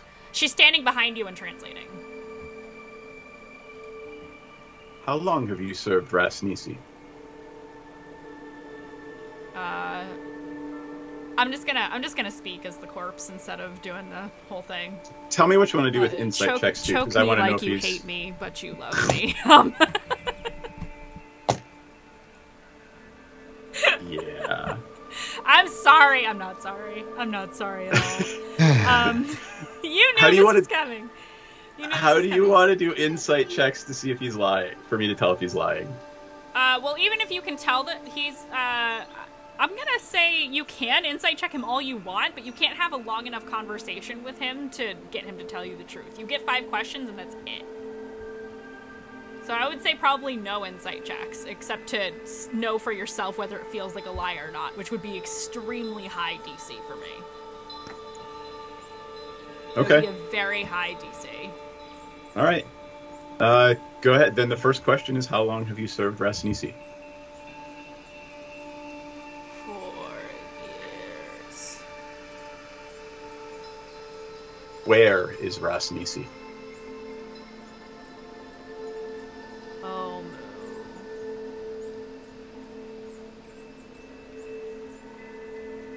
How many serve Rasnisi? Enough.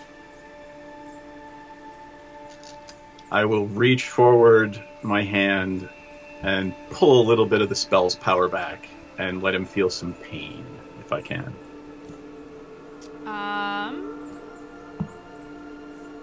This is roleplay, so it's your...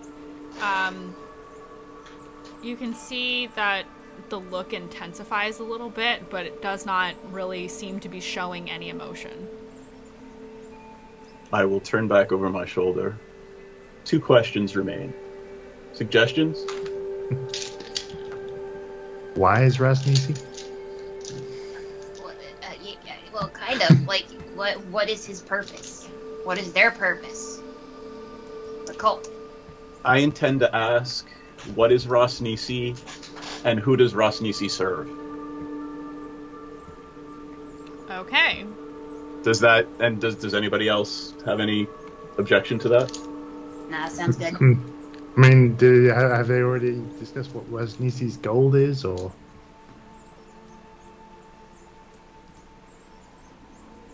Well, we're at 2 questions, so... Do we know what Rasmussen's goal is? I Nope. suspect... Yeah, we don't. So that's probably the first one. You guys don't know anything other than that Rosnisi exists and that he is an Omu. And that he's evil. And raises armies of the dead. That's about it, for the most part. Yeah. So let's go with what does Rosnisi desire and what is Rosnisi? How about that? Okay, so tell me which one you ask first. Does anybody else want to chime in? I'm talking over my shoulder before the No, go spell ahead. ends. Yeah, I mean, the only thing that I can think of is why he's doing this and whether he has any relation to the death curse, but that's the only two. I think we can be pretty clear about this. What does Rosnisi want? His head kind of tilts a little bit, and he gives you a sick smile and says, "What we all want. The end."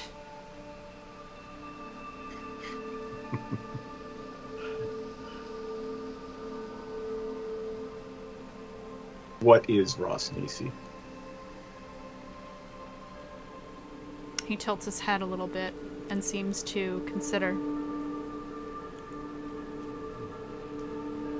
And says, "He is the divine." And the air leaves the body. I will say in Abyssal, he's yours now, Lord. Okay. And then I will, of course, after relating this to the party, or as Iku does it, I will, of course, ritualistically take his head off. Okay. Iku kind of, she actually stands next to you while you do this. And she So says, sorry. I really wanted to know his name, but I didn't want to waste a question. I will just have to write in my book, Dead Idiot Cultist. Iku kind of stands where she was standing the whole time while you do this, and she says, "I feel that everything was said was truthful. He did not lie." That was a 24 on my insight check. Did I feel the same way? Yeah.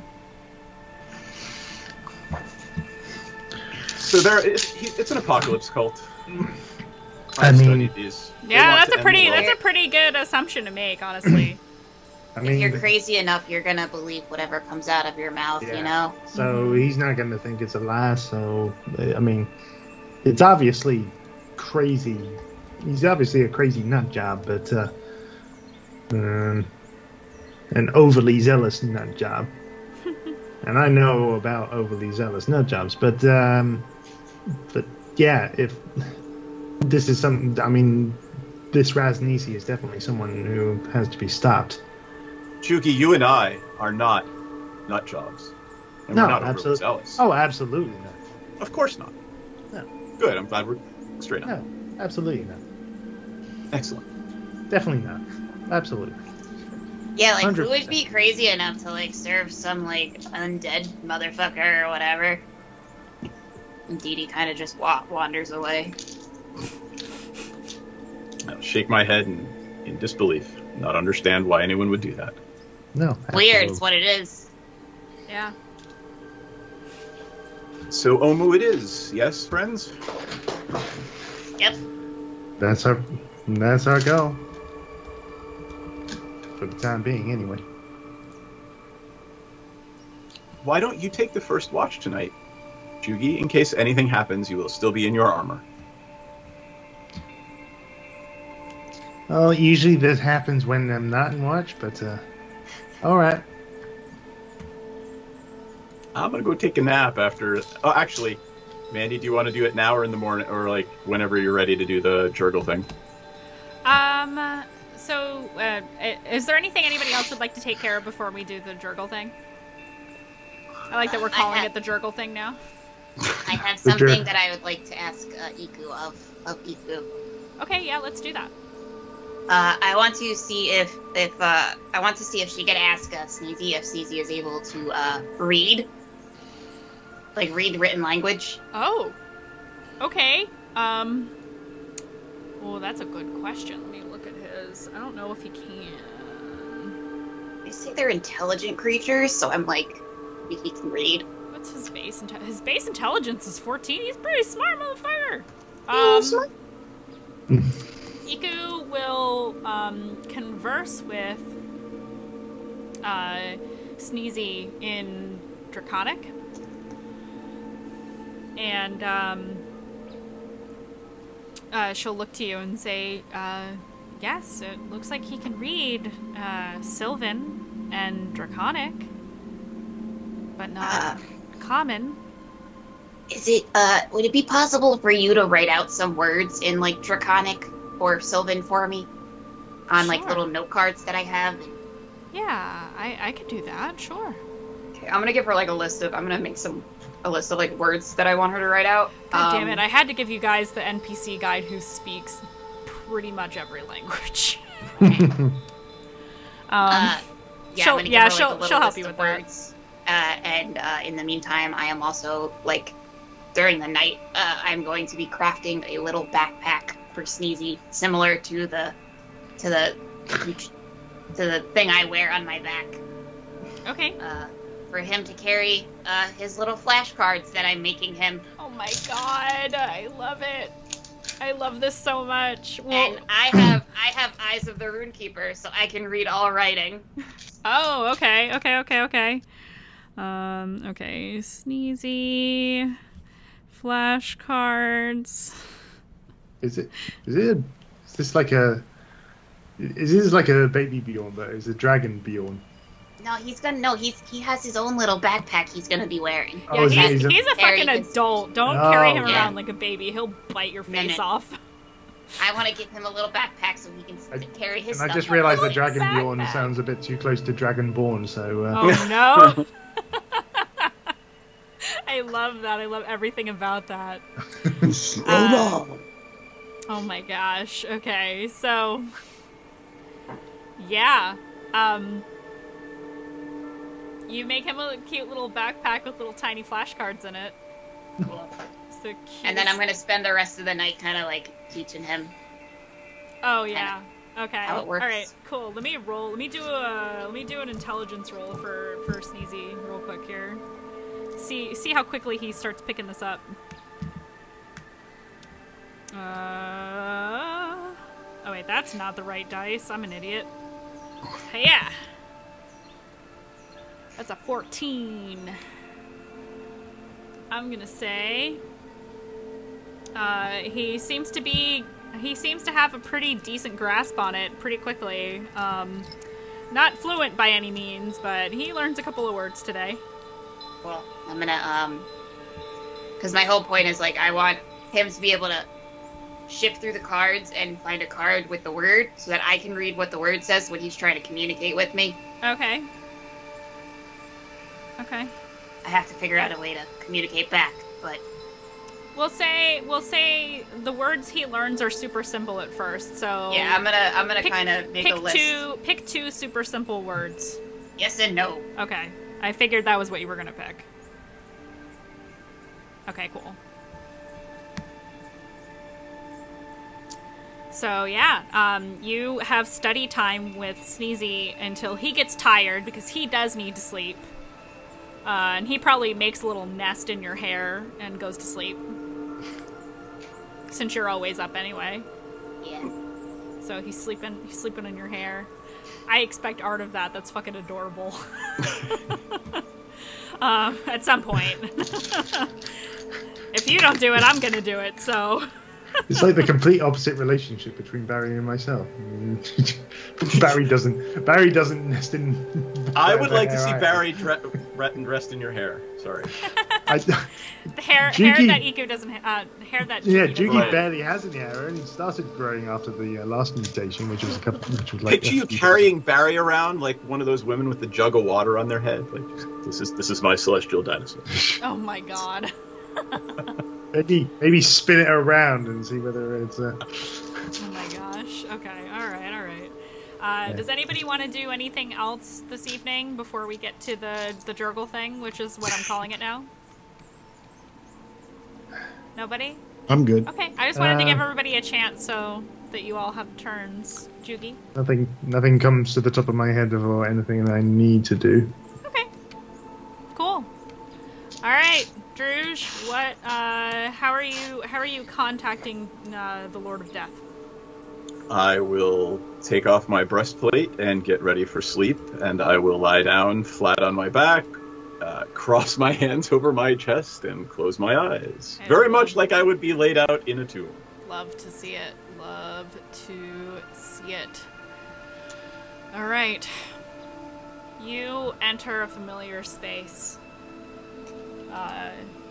It's been a few weeks since your last conversation directly with the Pitiless One, and you find yourself in an inky darkness, very similar to where you were before, and instead of laying peacefully like those of the dead, you are standing in the midst of this darkness, and before you is a cloaked figure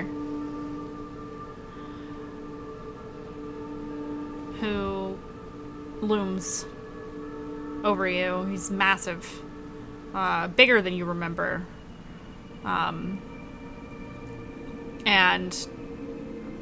you can see just below the hems of the sleeves of this hooded figure is the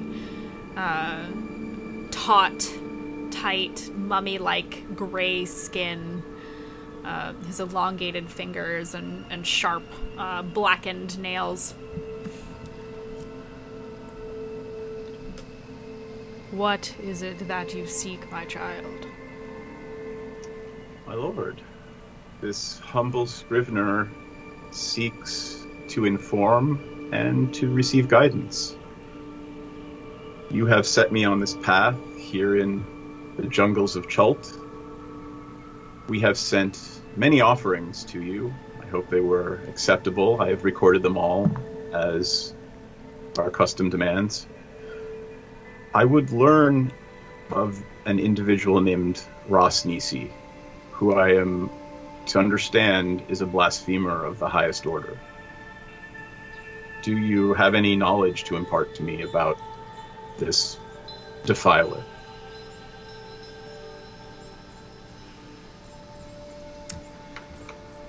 He pauses and seems to take in everything that you've said. It's almost as though your words are reaching him, but at something of a delay.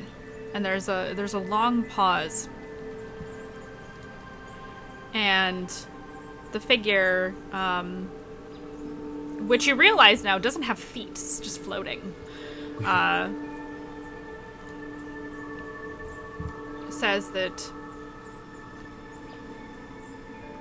the offerings you have sent, while I am aware of them, they do not reach me. Something is stopping them. It is part of the death curse, it seems. The souls do not reach my realm. Ross Nisi, what the serpent told you was true. His power is perhaps not as so much on sure footing as he might lead you to believe. There are greater things at play here than Ross Nisi. Sorry, go ahead. Oh, go ahead. No, you go. What does Ross Nisi serve? Ross Nisi serves himself.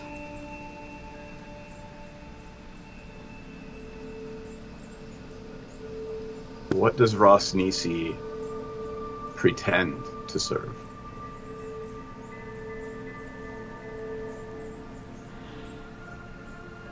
The end of the world. He seeks to unleash the Night Serpent, which has lain dormant.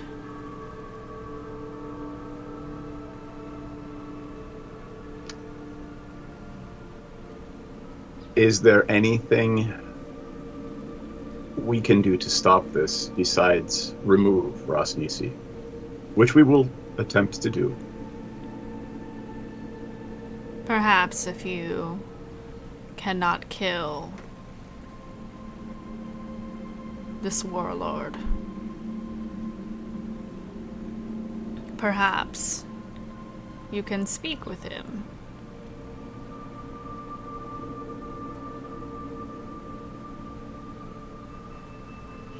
Would you have him serve you?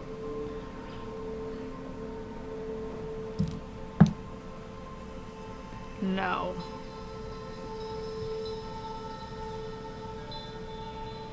He raises the army of the undead and disrupts the balance with no regard for how the scales are tipped.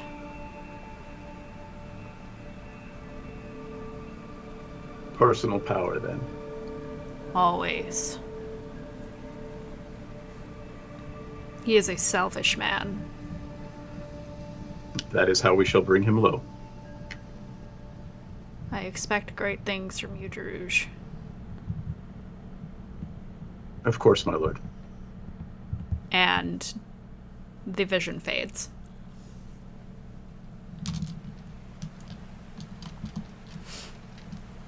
Well, there was no pressure there. I will lie awake through probably the next 2 watches. I must contemplate my life now.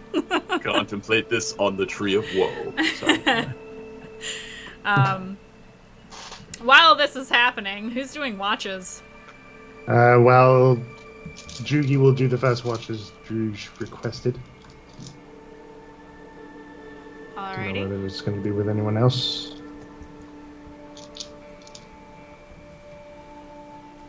I'll take the last watch. I'll take last. I love you guys. Alright. I'll take watch with Jugi, so I stay in Mario as well. Okay, so whoever is on first watch, I will take perception checks. I'm gonna assume Volo's on that as well.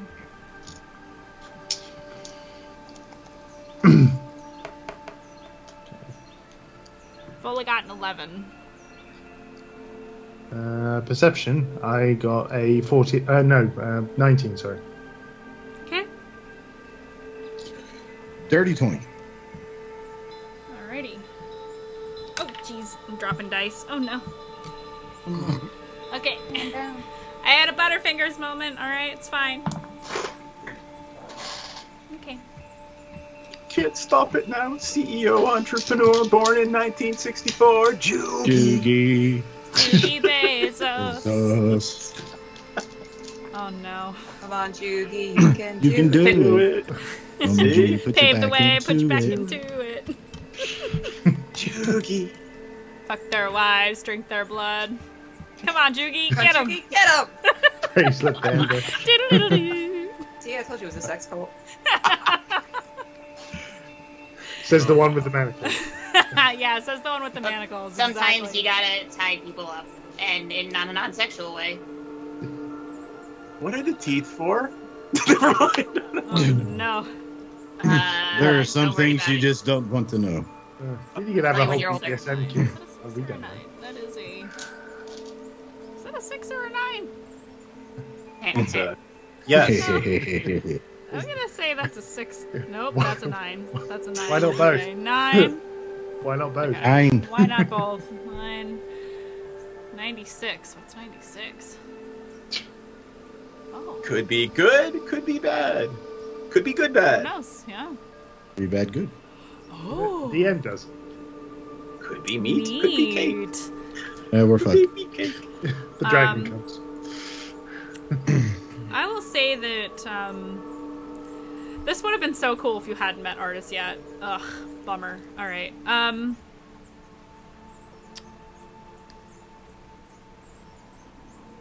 yeah, I'll skip that. If you hadn't met Artis yet, this would have been a cool thing, but it kind of isn't fun, because you know Artis. Yeah. 73. Oh, okay. That's fine. Your watch goes uneventfully. Everything seems pretty quiet. You don't even hear, like, too many, like, animals, nothing crazy. Just... They know enough not to come around that big-ass aura of death tonight. Yeah, right. Just the sounds of insects and bats flying about.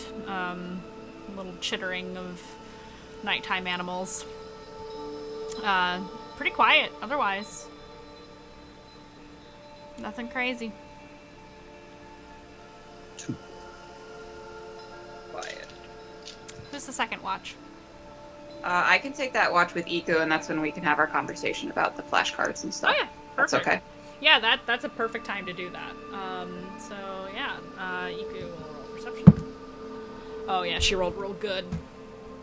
I got 19. She got a 22.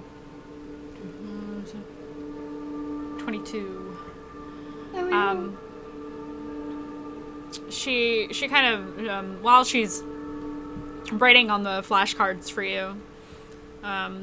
First of all, her handwriting, super immaculate. I will comment on that. I'm like looming over her shoulder, like, wow. Nice. Oh, thank you.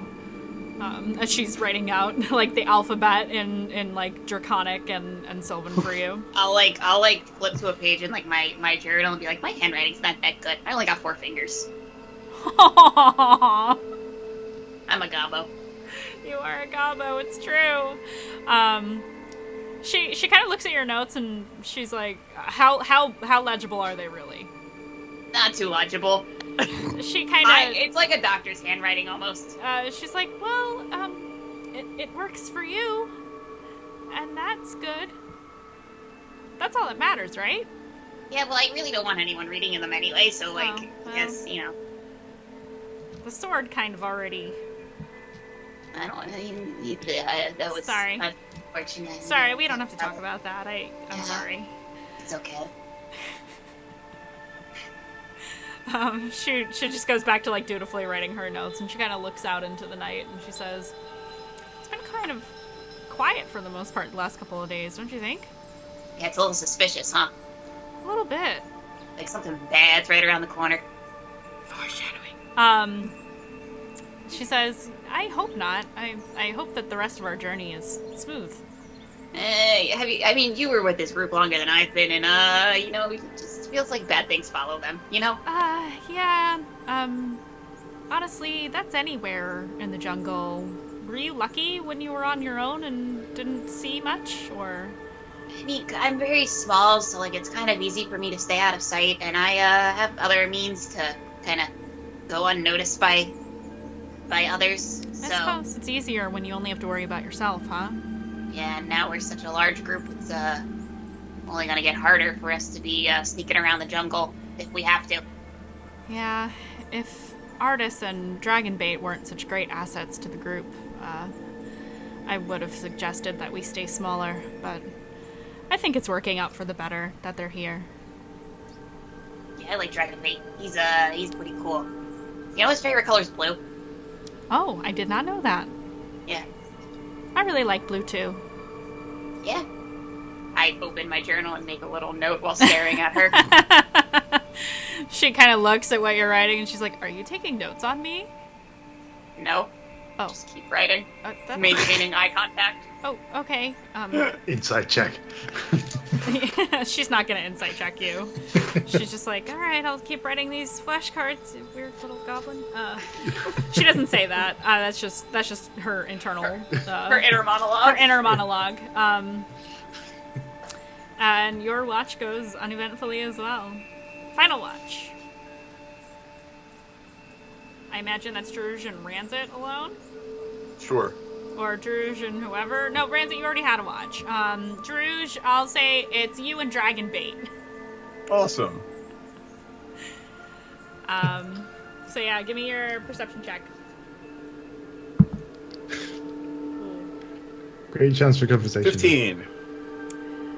He got a 4. I'm just gonna sit and smile and write in my book in comfortable silence. Perception is whiz. He got a 5. I'm just imagining the whole watch is just like Drew's just looking at Dragonbait going, "Eh," and Dragonbait just smelling of ham constantly throughout the entire. Yeah, no, he's not really giving off a scent right now. He's just kind of chilling. Yep. It's just comfortable silence. Yeah. He's just kind of,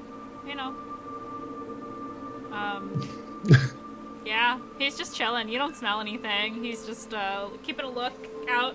He doesn't really look like he's paying attention to terribly much. He's checking the Holy Avenger and sharpening it and cleaning it and stuff like that. He seems kind of absorbed in his his daily sword care routine. Yes, I just said that. Sword care routine. Yeah, he's Gotta just keep chilling. care of your sword. Yeah, and you've just had oh my. Wow. He has said, Druge, you've just had my brain is broken right now. You've just had a religious experience. Now that sounds even more perverted. And you're still processing that. What was your roll for the perception check again? 15. Okay. Alright. Cool. Yeah, you guys have a nice little watch. It's a good time. I will say That it's time for a pee break? yes, it's 11. I just realized the time. Okay, yeah, this is a good part. This is a good time to take our short break. And then we will talk about what you find on your watch. So we will be back in about 10 minutes. I'm gonna apologize in advance. The little halftime video does not have our updated schedule on it, but we will update you on what our updated schedule. We'll update you on the updated schedule when we come back in 10 minutes, because I'm organized. Okay, we will see you in 10. Everybody go stretch, have a little snack, get hydrated. Hydrate before you dehydrate. We love you. Take care, and see you in 10. Bye. No, that's not big enough. No, that's not big enough either. That's more like it. We're delighted to have you with us. To add to your enjoyment, we're all wound up to bowl you over at intermission time with live wire service at our snack bar, where you'll find a tempting variety of favorite foods and beverages. Now it's showtime, folks. And you can be sure it's the best show in town. Your continued patronage is very, very welcome. Who's setting up shop? We got a cleric paladin who's also setting up shop. We're going to call our consortium Praetor's Haberdashery Consortium. We don't sell hats. Is we don't sell hats part of the name? No, I just thought I'd clarify. I like it better if it was part of the name. Yeah, me too. Oh, that would be very funny. I'm the head of it, so we could add that to the name. We will then. We're gonna have shirts made. I gotta get their portraits all put together, and we're gonna have merchandise. Oh my god! This is gonna be awesome. Praetor's Haberdashery Consortium. Parentheses. We don't sell hats. I would buy one of those shirts. It's intermission. Rise and stretch time. Time to refresh yourself and visit our snack bar. Got a yen for hot popcorn? Your favorite soft drinks are sparkling cold. The juicy Frank sizzling hot. There's delicious coffee, freshly brewed, and all kinds of ice cream and candy to tempt you. Showtime will be announced loud and clear to get you back to your car in time. So stretch your legs. Come to the snack bar now. They don't really apply to level 0 characters. They don't? Okay. All right. So then I won't grab them. I thought that crit might be that extra one. Okay. So here's the regular damage. Oh, say good night, Francis. Oh, that's Chip. Oh. Oh, I'm sorry, Chip. Suck it, Chip. Whoops. I thought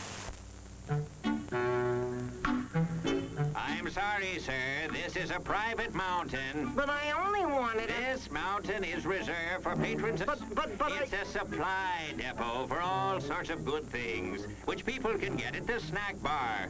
Like soft drinks, candy bars of all kinds, delicious popcorn, and refreshing ice cream treats. But I am a patron. Well, why didn't you say so? Be our guest.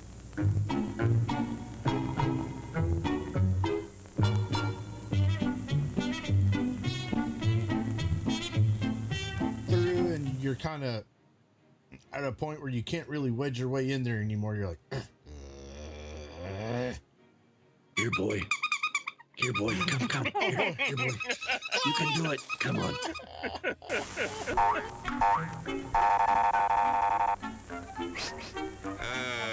Yes, sir. May I help you? I'd like 2 of those, please. Hot dogs? Yes, sir. And 3 of those. And 1 of those. And 5 bars of these.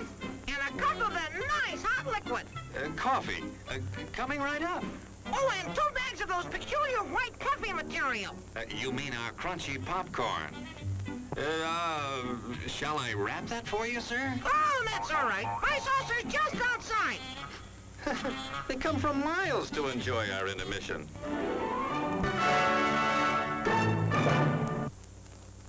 I'm terribly sorry. Bjorn, you explode, and in your place is a sweet roll. Nice.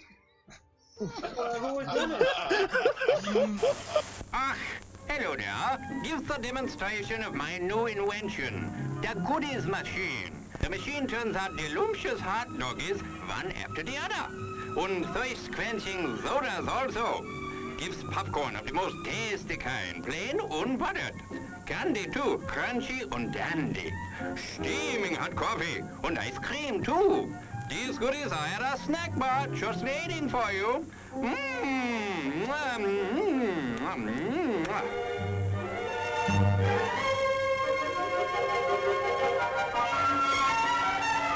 Private messenger. And do you know how to do that in Facebook? I mean, in Facebook, whatever. What the hell? What the hell? What the hell? At least Facebook is still around hundreds of years into the future. Why mess with a good thing? Go ahead and right? clip that one, guys. You can send that one to me later, too. Thanks a lot. As everyone knows, rainbows usually have a treasure at the end. Let's follow this one and see if we can find the pot of gold. There, and I suppose you've come to claim me treasure. Well, we'd like to see the gold first. Ethan, there's better than gold in here, me lad. No, just look here, no. Candy, refreshing soft drinks, popcorn, ice cream. Well, that's some treasure, but anyone can buy luscious treats like these at the snack bar. You don't tell me. Do you suppose you could get me a job as a snack bar attendant?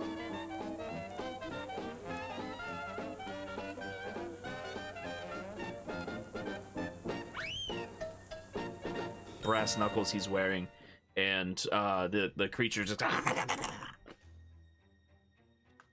How did the creature go? One more time? What? One more time? No, that was it.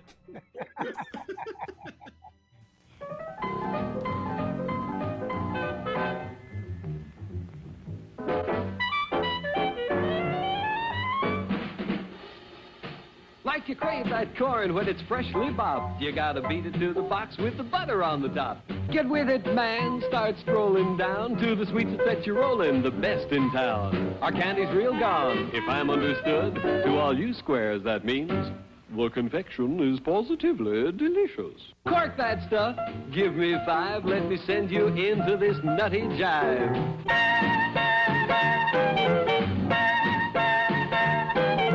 Go, man, go! It ain't very far. are, shake it on down to this cool snack bar.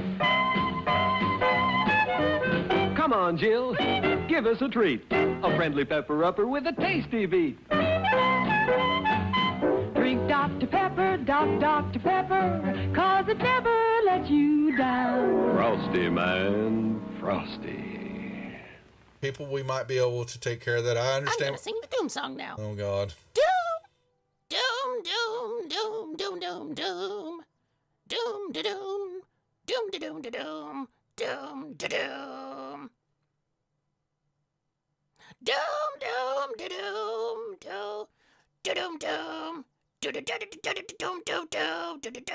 doom, doom, da doom, doom. Doomy, doomy, doomy. Doom, doom, doom. The end. Music to the ears of the hungry. The sizzle of a mouth-watering hamburger. Fresh, lean beef, done to a golden brown. Couched in a soft bun and garnished to taste. Man, that's hunger heaven. And you'll feel like you're heaven sent when you get one at our refreshment stand. Happen, let me see. Is there a deception check for a horse? Or does a horse have a... Ooh, it's going for the... deception for a horse? Yeah, a horse has got love it. deception. So the horse goes up and you see it. It's looking a brief second. It looks at the plant like maybe, you know, it's something even tastier. But then it sticks out his tongue and it, you know, pulls back, you know, and then it backs up. It's got the sugar cube in its mouth and its eyes go boing, as his eyes just go, and it starts woo, and it starts bucking, and you know, and it just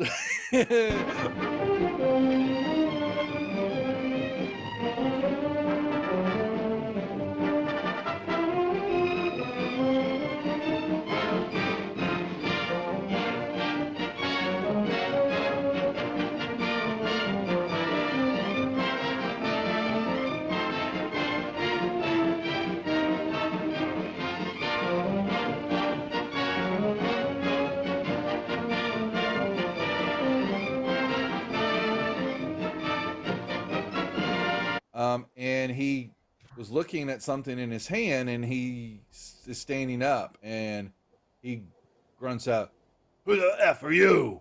What are you doing here?" Housekeeping? Housekeeping? Oh my god. Your attention, please. All new hotshot electric in-car heaters have been installed for your comfort and convenience. Just insert heater through car window and turn on the switch. When leaving, please turn switch off and replace on speaker post. Warning, high voltage. For your own safety, do not attempt to repair or remove wires. Do not attempt to open heater unit. If you need assistance, please notify the theater box office or concession manager. She had red whelps and skin was looking all grotesque and all that, and she let out a little bit of a mumble roar, leveled the gun at everybody in the room there, and that was where we cut last week. So that was where we'll pick up the action now, unless there are any questions or anything else that the group would like to add. I have a question. Please ask away. What is a mumble roar? Mumble roar. Yeah, well, yeah, you know. Settle back now, content, comfortable, well-fed, and ready for some fine entertainment. Is everybody happy? Then let's go.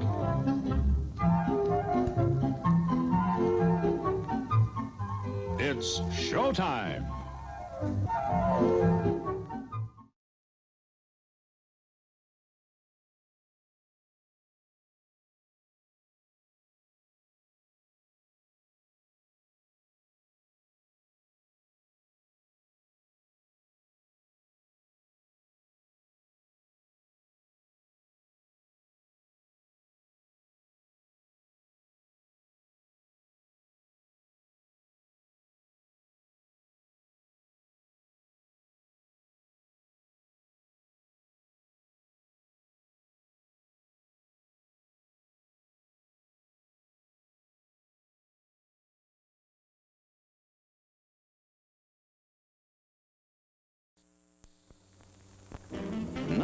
that's not big enough. No, that's not big enough either. That's more like it. We're delighted to have you with us. To add to your enjoyment, we're all wound up to bowl you over at intermission time with live... Okay, and we are back. Hello, everybody. Apologies for the delay. I was eating snacks. It's my fault. We can just blame me. It's fine. DM's gotta eat, okay? It happens. I have more bourbon. I'm sure you do. Oh, boy. I got some Woodford right here, Seth. You want some? I'm drinking Basil Hayden. Ooh, nice. I've got some downstairs as well. Fancy. Well, that reminds me, I got some whiskey that I added a whole bunch of stuff and left for a week. All right, so this is going to be alcohol stream. We're going to discuss our favorite bourbons and. Where's Nightheart at? Get him on here. Yeah, where's Nightheart? We interrupt the stream to tell you this is an official alcohol interruption. An official alcohol interruption. Yes, it's not. It's not an intervention. It's an interruption. I just looked down at Kirsten and I, honest to God, thought she was filing her nails in boredom as we were talking about bourbon. Honestly, I wouldn't put it past her. I'm used to it. I'm not going to say anything. Now we interrupt the stream to tell you that the interruption to the interruption is over. Good night. Yes. Good night. Game over. Drush found something that ate him, and you all died somehow over the break. Just kidding. I went home to my lord, though. You did. You went home right to your. Just kidding. No, you didn't. Right.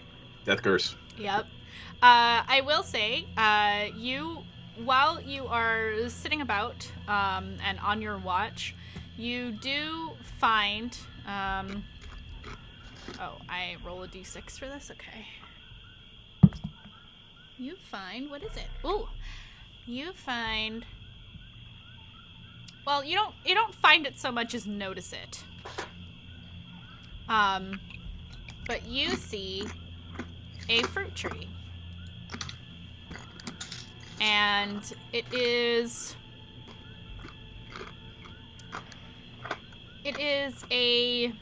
the berries are like a enticing, like purplish red color. Ooh, can I make a medicine check to see if this is one of the things that Iku told me would kill me? Yeah, absolutely. That'll be a 17. Okay, I'd say that's good enough. This appears to be what Iku described to you as the dancing monkey fruit. What does that mean? That means, well, what you know is these are really small. They're like little small berry type fruit. And it maybe produces just enough juice to fill a vial. But if you know from speaking with Iku that if anybody eats a dancing monkey fruit or drinks the juice, will have to succeed on a Constitution saving throw or begin a comical dance that lasts for 1 minute. Wyatt already failed. I'm going to pick some. Yes. Hey Matt, can you mute yourself while you're eating, please? Yeah, sorry. Yeah, I don't want to listen to the soothing sounds of chewing. Sorry. That's a different stream. A different stream entirely, please. Yeah, so yeah, if you eat this food after you're done dancing, you are poisoned. So you dance for a minute, and then you are poisoned for approximately an hour afterwards, and you don't feel so good. How much can I harvest from this tree? There appears to only be 3 fruit. I will pick all 3 fruit. You recall Iku saying that this is quite rare. Excellent. I will gently pick all 3 fruit. Okay. And that's all you find on your... It's like McDonald's. Oh, no. I'm gonna just move right past that reference. So you pick the fruit. That's the only thing that happens on your watch out of the ordinary. Otherwise, Dragon Bait is just chilling by the fire, tending to the care of his armor and weapons, and just kind of chilling. No particular scent, unless you like address him in some kind of way. But yeah, he's just chilling.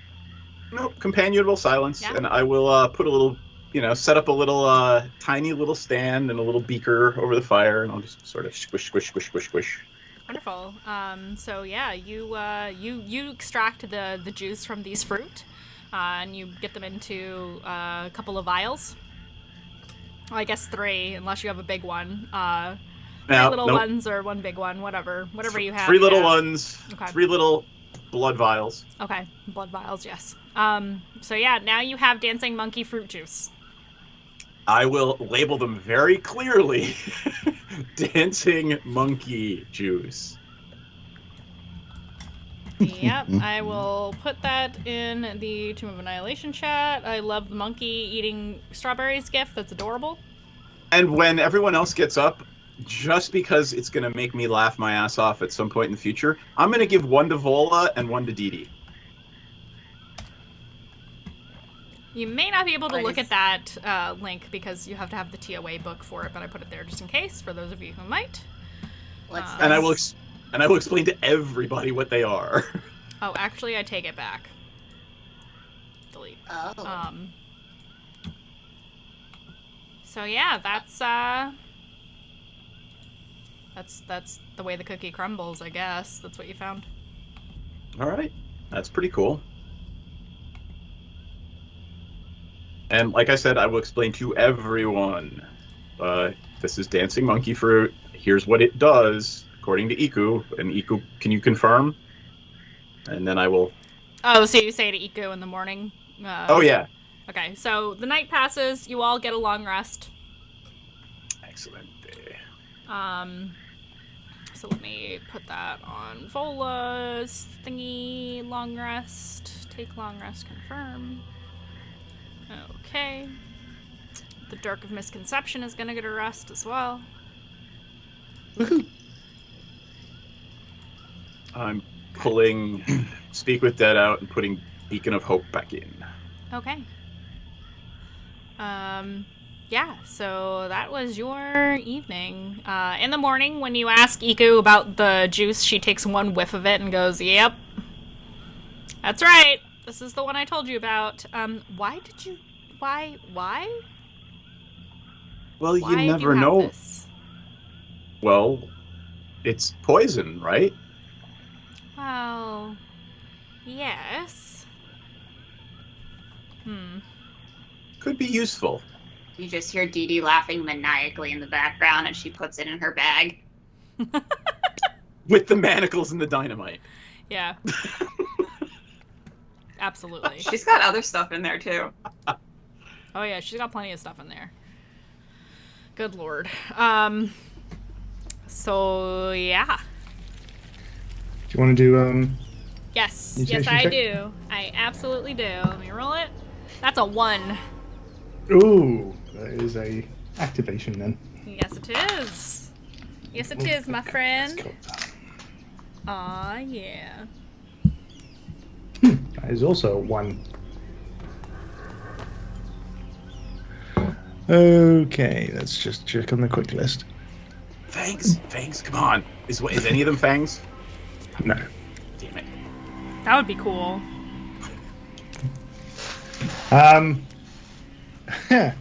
So, that being a 1 is... Ooh. You know how my ears are pinned back against... kind of I have that band to kind of like put them back in the head? Mm-hmm. Well, now the ears have grown 3 inches longer behind that band. Oh. Oh, you have floppy bunny ears? I've got floppy bunny ears, God. which are pinned together at the back of my head, and then more floppy ears behind it. So I'm probably going to need a second band soon. Oh my goodness. Oh, now I'm picturing Jugi with like sad like hound dog ears now. Aww. At this point, he's going to turn into like a ponytail, but ears. Oh my goodness. By the way, Juki actually goes to Ranzit, and because he knew that checks it, and he goes, "Hey Ranzit, do you remember that book we found a few days ago? After we had that." He said something. About there was this book. Well, I've kind of given Voldem my prayer book, so I don't really have much reading material in that. I was just wondering if I could have a look at it. This is the book of that, basically that magical book that increases constitution. That one. Yeah, I thought we already gave it to you. I thought we gave it to you as well. No, we discussed it after the stream, but we never actually said anything about it. Oh, okay, yeah. Yeah, sure. Here, read. This one might be a good read for you. It's actually a magical tome. If you study it enough, then I believe it's 8 days. You'll be more fortuitous. I could do with that. That would certainly align with my religious dogma of self-perfection. So, I'd be very happy to read that. Okay, so. By all means. Yeah, so we'll call this day 1 of reading the book. Yep. So I'm going to need you to keep track of that. Okay.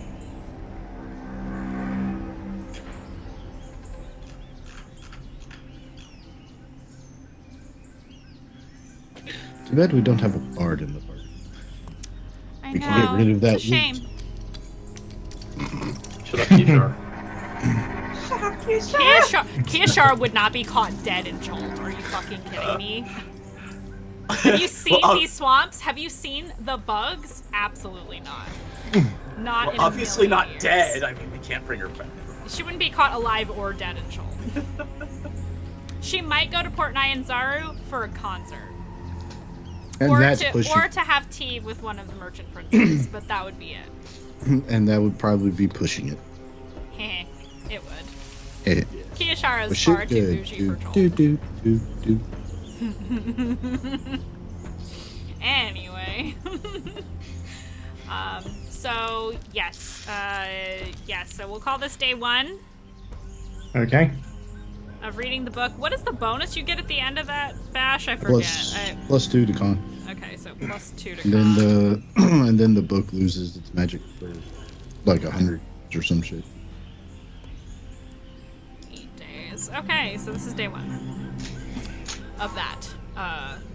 As to what day of the journey you're on, I forget. I think you're on like 25 or something. No. It's up there. More? We're on 32. 32? 32 already? Yep. Holy crap. It takes, yeah. That sounds about right. See, the DM can't even remember what fucking day you're on. Day 32. Alrighty. Bye, Great Day Boy. 32. Thank you for those biddies. Much appreciated. Yay. Oh, bubbles. Yay, bitties. I just got really excited for, you know what? It's fine. Thank you for your support.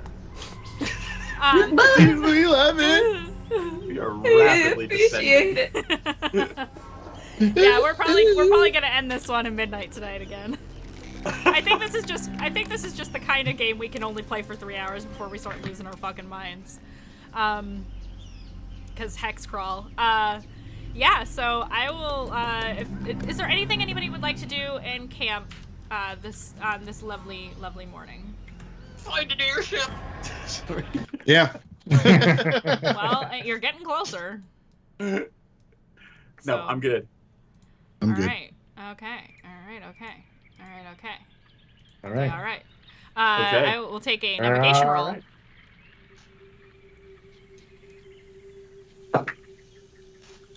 I'm gonna use my luck die on that. Alright.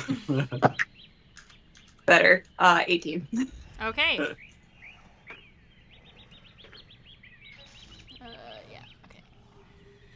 You have exited the jungle a little bit, and you've found a bit of a clearing area. You're well on your way to going back into the heart of the jungle. There doesn't seem to be like a whole ton of open space here, but it is quite open where you are. Actually, you know what? I'll give you the option. Do you want to cut through this open area, being that it is the most direct route, or would you like to sacrifice a couple of days to stay in the jungle? It's up to you. What My does vote Iku is say the straight route. risks? What does Iku say the risks of the straight route are? Being out in the open. Yeah, being out in the open, being more visible to anything that's in the air, such as terrafolk or whatever.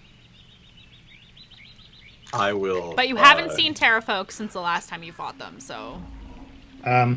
G is going to be more on the side of taking the straight road to get there as quickly as possible because they feel kind of in a hurry. Yeah, I feel like Vola would want the Likewise. more direct route. She seems like a more direct kind of individual, so. I will go with whatever everyone else is agreeing to. I have no preference. Okay. Iku will defer to the party, so. Yeah, fuck it. All right. So you take the direct route. It's a clear day today. Humid as fuck. It is moist out. We're We're in word DC. moist. Awesome. Yeah, you're in DC. The air quality is terrible here. Better And switch my dehumidifier on. yeah, right. Yeah. You're like, I need to fix that already. Just hearing it, just hearing about it. And you are in The thick of it. Oh yeah, into the thick of it. God damn it, you guys. We jumping through the bush. On and on we push. What is that? I have no idea what you guys are referring to, but never mind. Cool. Okay. We're bound. We are so bound. Ooh. Mama like. This can. Okay. We're definitely bound. Wait, Appendix D. I have to go to a different table now? Oh, we're definitely bound. Yeah, we're boned. We're bound. Oh my. Super boned. We are boned in Britain. Super We are boned. in You are Britain. extremely Mega boned. Mega boned. Mega boned. Super boned. Hey, Dee Dee. Thanks for grabbing my bone. Yeah, man, anytime. You just let me know whenever your bone needs grabbing. Ika's like, I sense this becoming a running joke. I'm more like hobbling. Cobbling. Yeah, there you go. Hobbling, limping. Cobbling. It's fine. Crawling along. Oh my. Oh my. Oh my. Oh, 25% chance. Okay. Hold, please. Have to roll another thing. Hold for death from above. Okay. All right. Cool. I will say that as you travel throughout the day, God, this is so badass. As you travel throughout the day, I'm so excited. Well, so much for finishing at 12, guys. You start. You as you travel throughout the day, you notice that the area that you're in is more rocky, and then you kind of realize it's not rocks, it's ruins. Ooh. I see how excited Kirsten is getting. There's a Didi's favorite large. terrain. It appears to be the ruins of some buildings, perhaps. Didi. I rush off. I would love a investigation check from you, my dear. Natural 20. Motherfuck, you better keep those dice for the rest of your life, because you are on Of fire 22. today. Woof! Alright. I'm running after friend Dee Dee to make sure she doesn't get her self-exploded or pit-trapped or fucked off being by a flying careful. pterodon. Okay, Oh, so that's you bad have in my cap. you have a large Fearbulg running after you, but you run the fuck off, because you're like, yes! This is exactly what I want. don't step on this, don't step on that, making sure he doesn't step on anything important. That's So fine. you're yelling at him, okay. Jiggy is reminded of the scene of a young child and a nanny. You kind of just. Yes, yes, it is. Alright, so what you have found is a large scale set of ruins. It appears to be a town of some kind. And the ruins that you are seeing currently appear to be some kind of temple. And you see remnants of murals that look like multiple snake heads, but because the rubble is so damaged, you're not able to see the rest of the mural. So you're seeing the snakes, and that they appear to be coming forth from something, but you don't see precisely what. The paint is quite faded, nearly gone, and the only reason why you can tell that they're snakes at all is because it also appears to be a carved relief that was then painted over for artistic purposes. This is very consistent with the styles of Chultan architecture, ancient Chultan architecture, pre-Spell Plague. Would I be aware of any figures that would have snake heads? I'm not going to make you roll for that. There's so many different things that would include a sneaky snake. I see you doing the Like a motion. snake. Sneaky snake.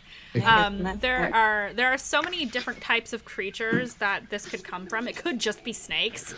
It could be gorgons. It could be I don't know, any number of I would say mythical creature, but because we're playing D&D, of actual creatures that have been known to be worshipped or feared or respected in some way or another, that it would be impossible. Entities for of you to religious tell. significance, yes. Entities of religious significance, yes. I like that. That's actually where I was going with that. ERS. Yes. Yeah, for your notes, always ERS. Can I determine, like, who built, like, if it was, like, humans, if it was Wanti? Ooh, yeah. I'll take a history check from you as you examine the architecture of what is left of this building. May I try as well? 17? Yes. She's got it. No, you are too busy chasing after her while she's yelling at you, so I'm not allowing that. Okay. 17, I would say that's good enough. This appears to be Chultan built. And as you round kind of like this hill, you see that it's not really a hill at all. It's an actual building. Like a dome? It's like there's a building that's kind of partially collapsed, and there's like rock and mud on top of it. You are also relatively near to the edges of the Kobold Mountains, so it could possibly have been some kind of a mudslide here that caused this to occur.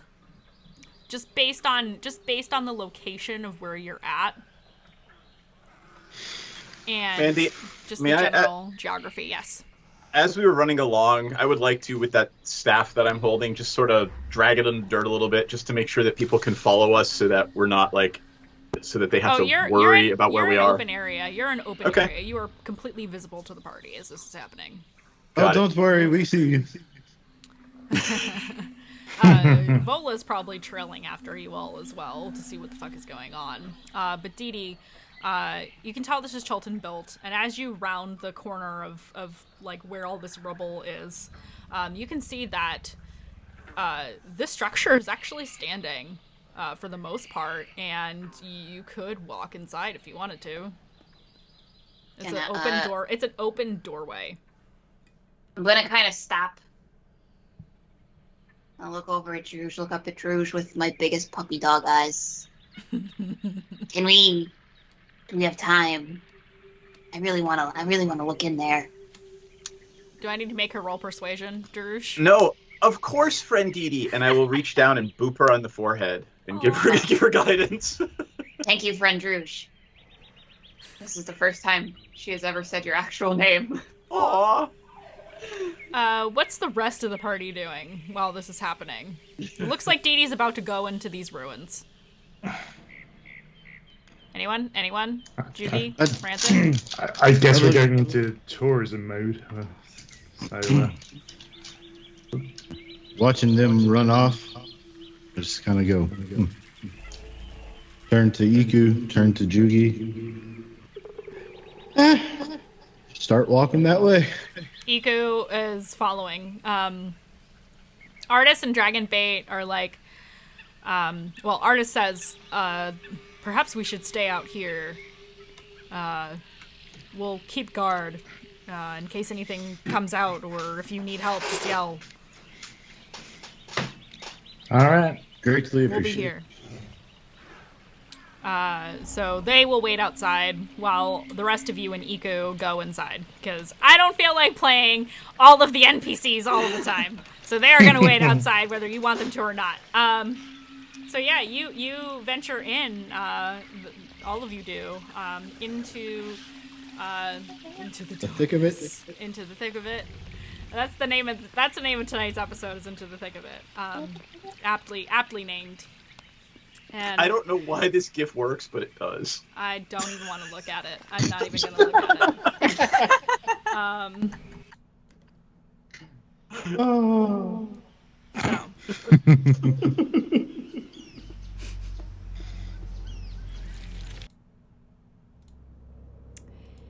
You walk into the darkened passage. What is that? 20 sides every story. Thank you for the read. Oh, we're getting to the cliffhanger part here. I'll give everybody a second. Go ahead and summarize. Or maybe it's not a cliffhanger.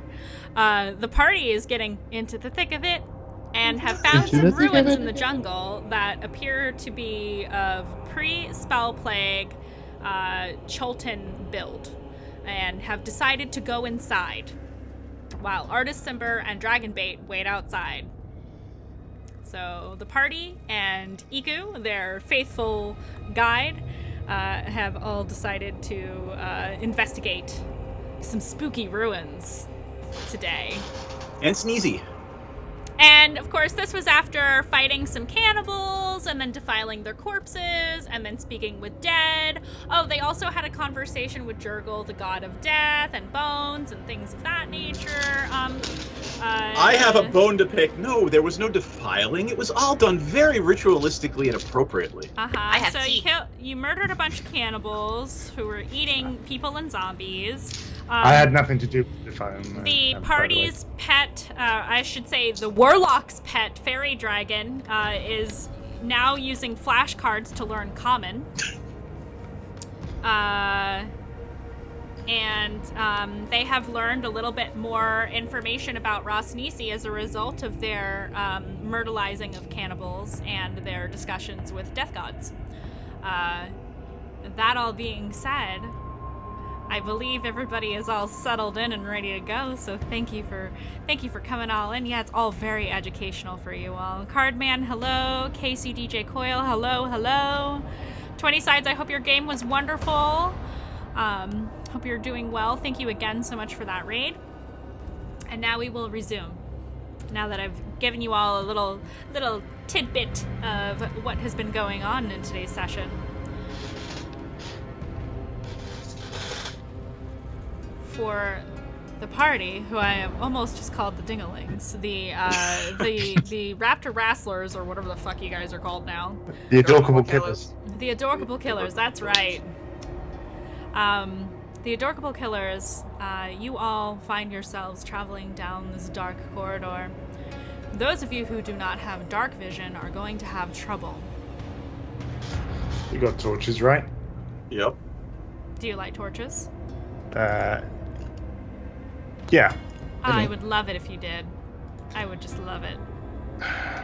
Why do you have to say these things? I will cast light on the tip of my staff. Okay. Cool. Yeah. I love that. If you're lighting a torch, there you go. Because I can't see in the dark. I don't actually have any torches. Don't you have the light spell? You're a paladin. No, I mean the light spell's a cantrip, and I only have two sets. I'm only. I able have to plenty of cantrips. torches if you need some. All right. Well, you cast the light spell.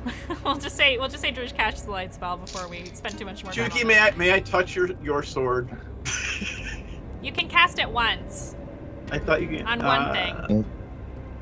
I believe. Oh, if you cast it again, all right, then I'll just cast it on the staff, and Okay. I'm the center of the light. You cast it on the spell on the staff, and a dim glow or whatever it is will fill the corridor.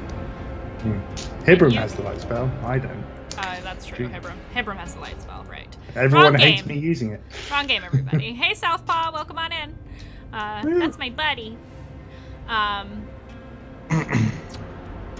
You see on the walls dried evidence of blood and claw marks, large claw marks. But you don't see or hear anything, and as you move forward into the darkness, you round a corner, and there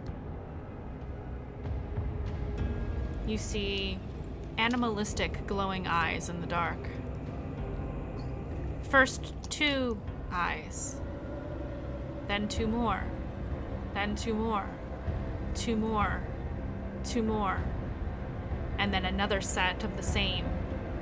And the eyes, the smaller eyes, you see 2 large orbs in the dark, and then smaller sets of eyes, and those smaller sets of eyes seem to be swaying. And as the light reaches this form, or forms I should say, you come face to face with a large, monstrous jaguar, and from its back protrude 7 snakes. Eek! As the snakes hiss at you, and these 2 creatures begin to hiss and growl, glistening saliva dripping from their fangs, their mouths covered in blood. That is where we will end tonight. Oh, you don't want to do the combat tonight! Trapped in the lion's den. The combat tonight! You want to do the combat tonight? Seriously? We should wait for Vola. Oh, yeah, I was gonna say. Yeah. So you have come face to face with 2 very interesting looking creatures. Well, so it's 2 separate creatures, or is it? It's 2 separate creatures. Yes. Okay. Okay. I will paste a picture in chat for you all. For some reason, I've got the Kill Bill siren music. Now I'm just blurring it out.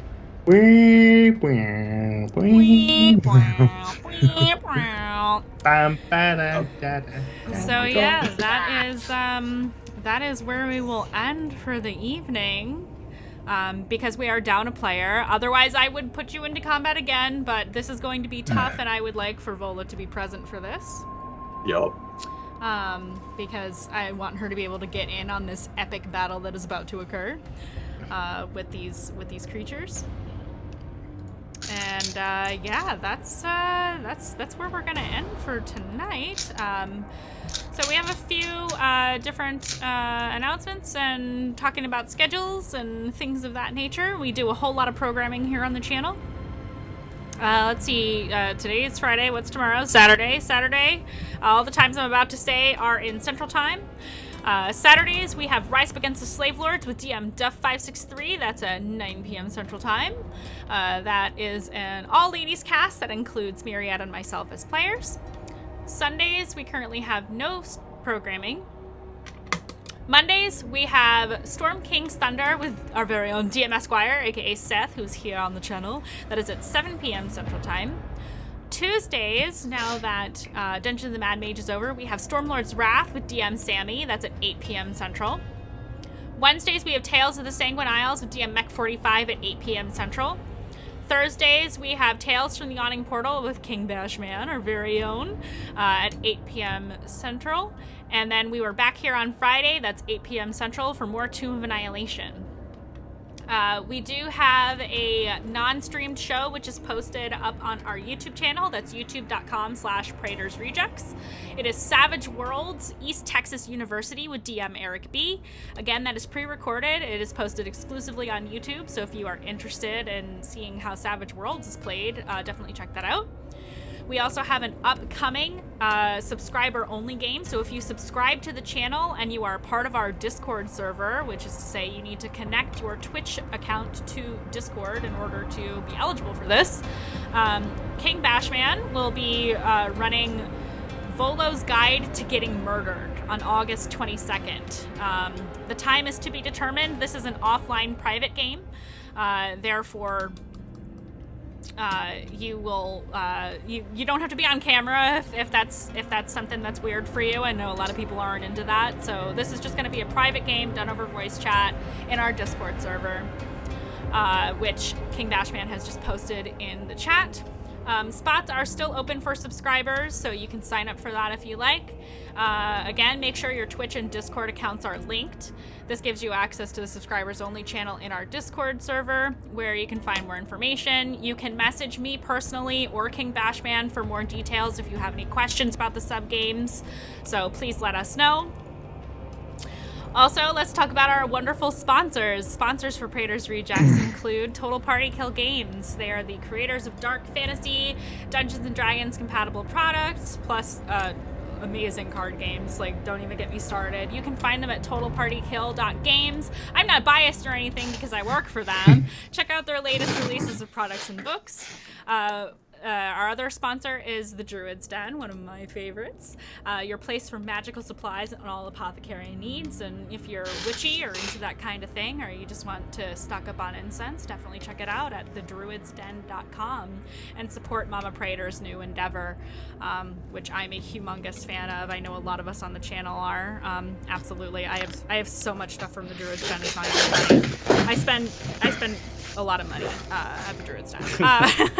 And that's not because I love the channel, it's because I love stuff like that, so yeah. But you still love the channel. But I still love the channel. I love you guys so much.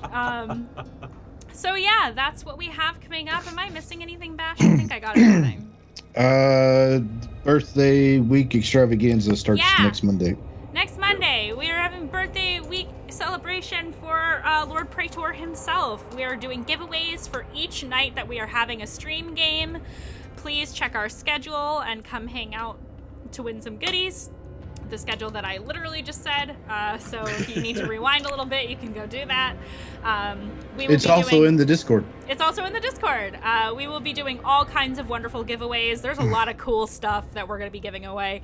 You know, spoiler alert, maybe some dice, maybe a dice tower or two, maybe some other cool accessories that I'm not going to tell you about because they're secret. So tune in and make sure that you do that from August 16th through the 21st.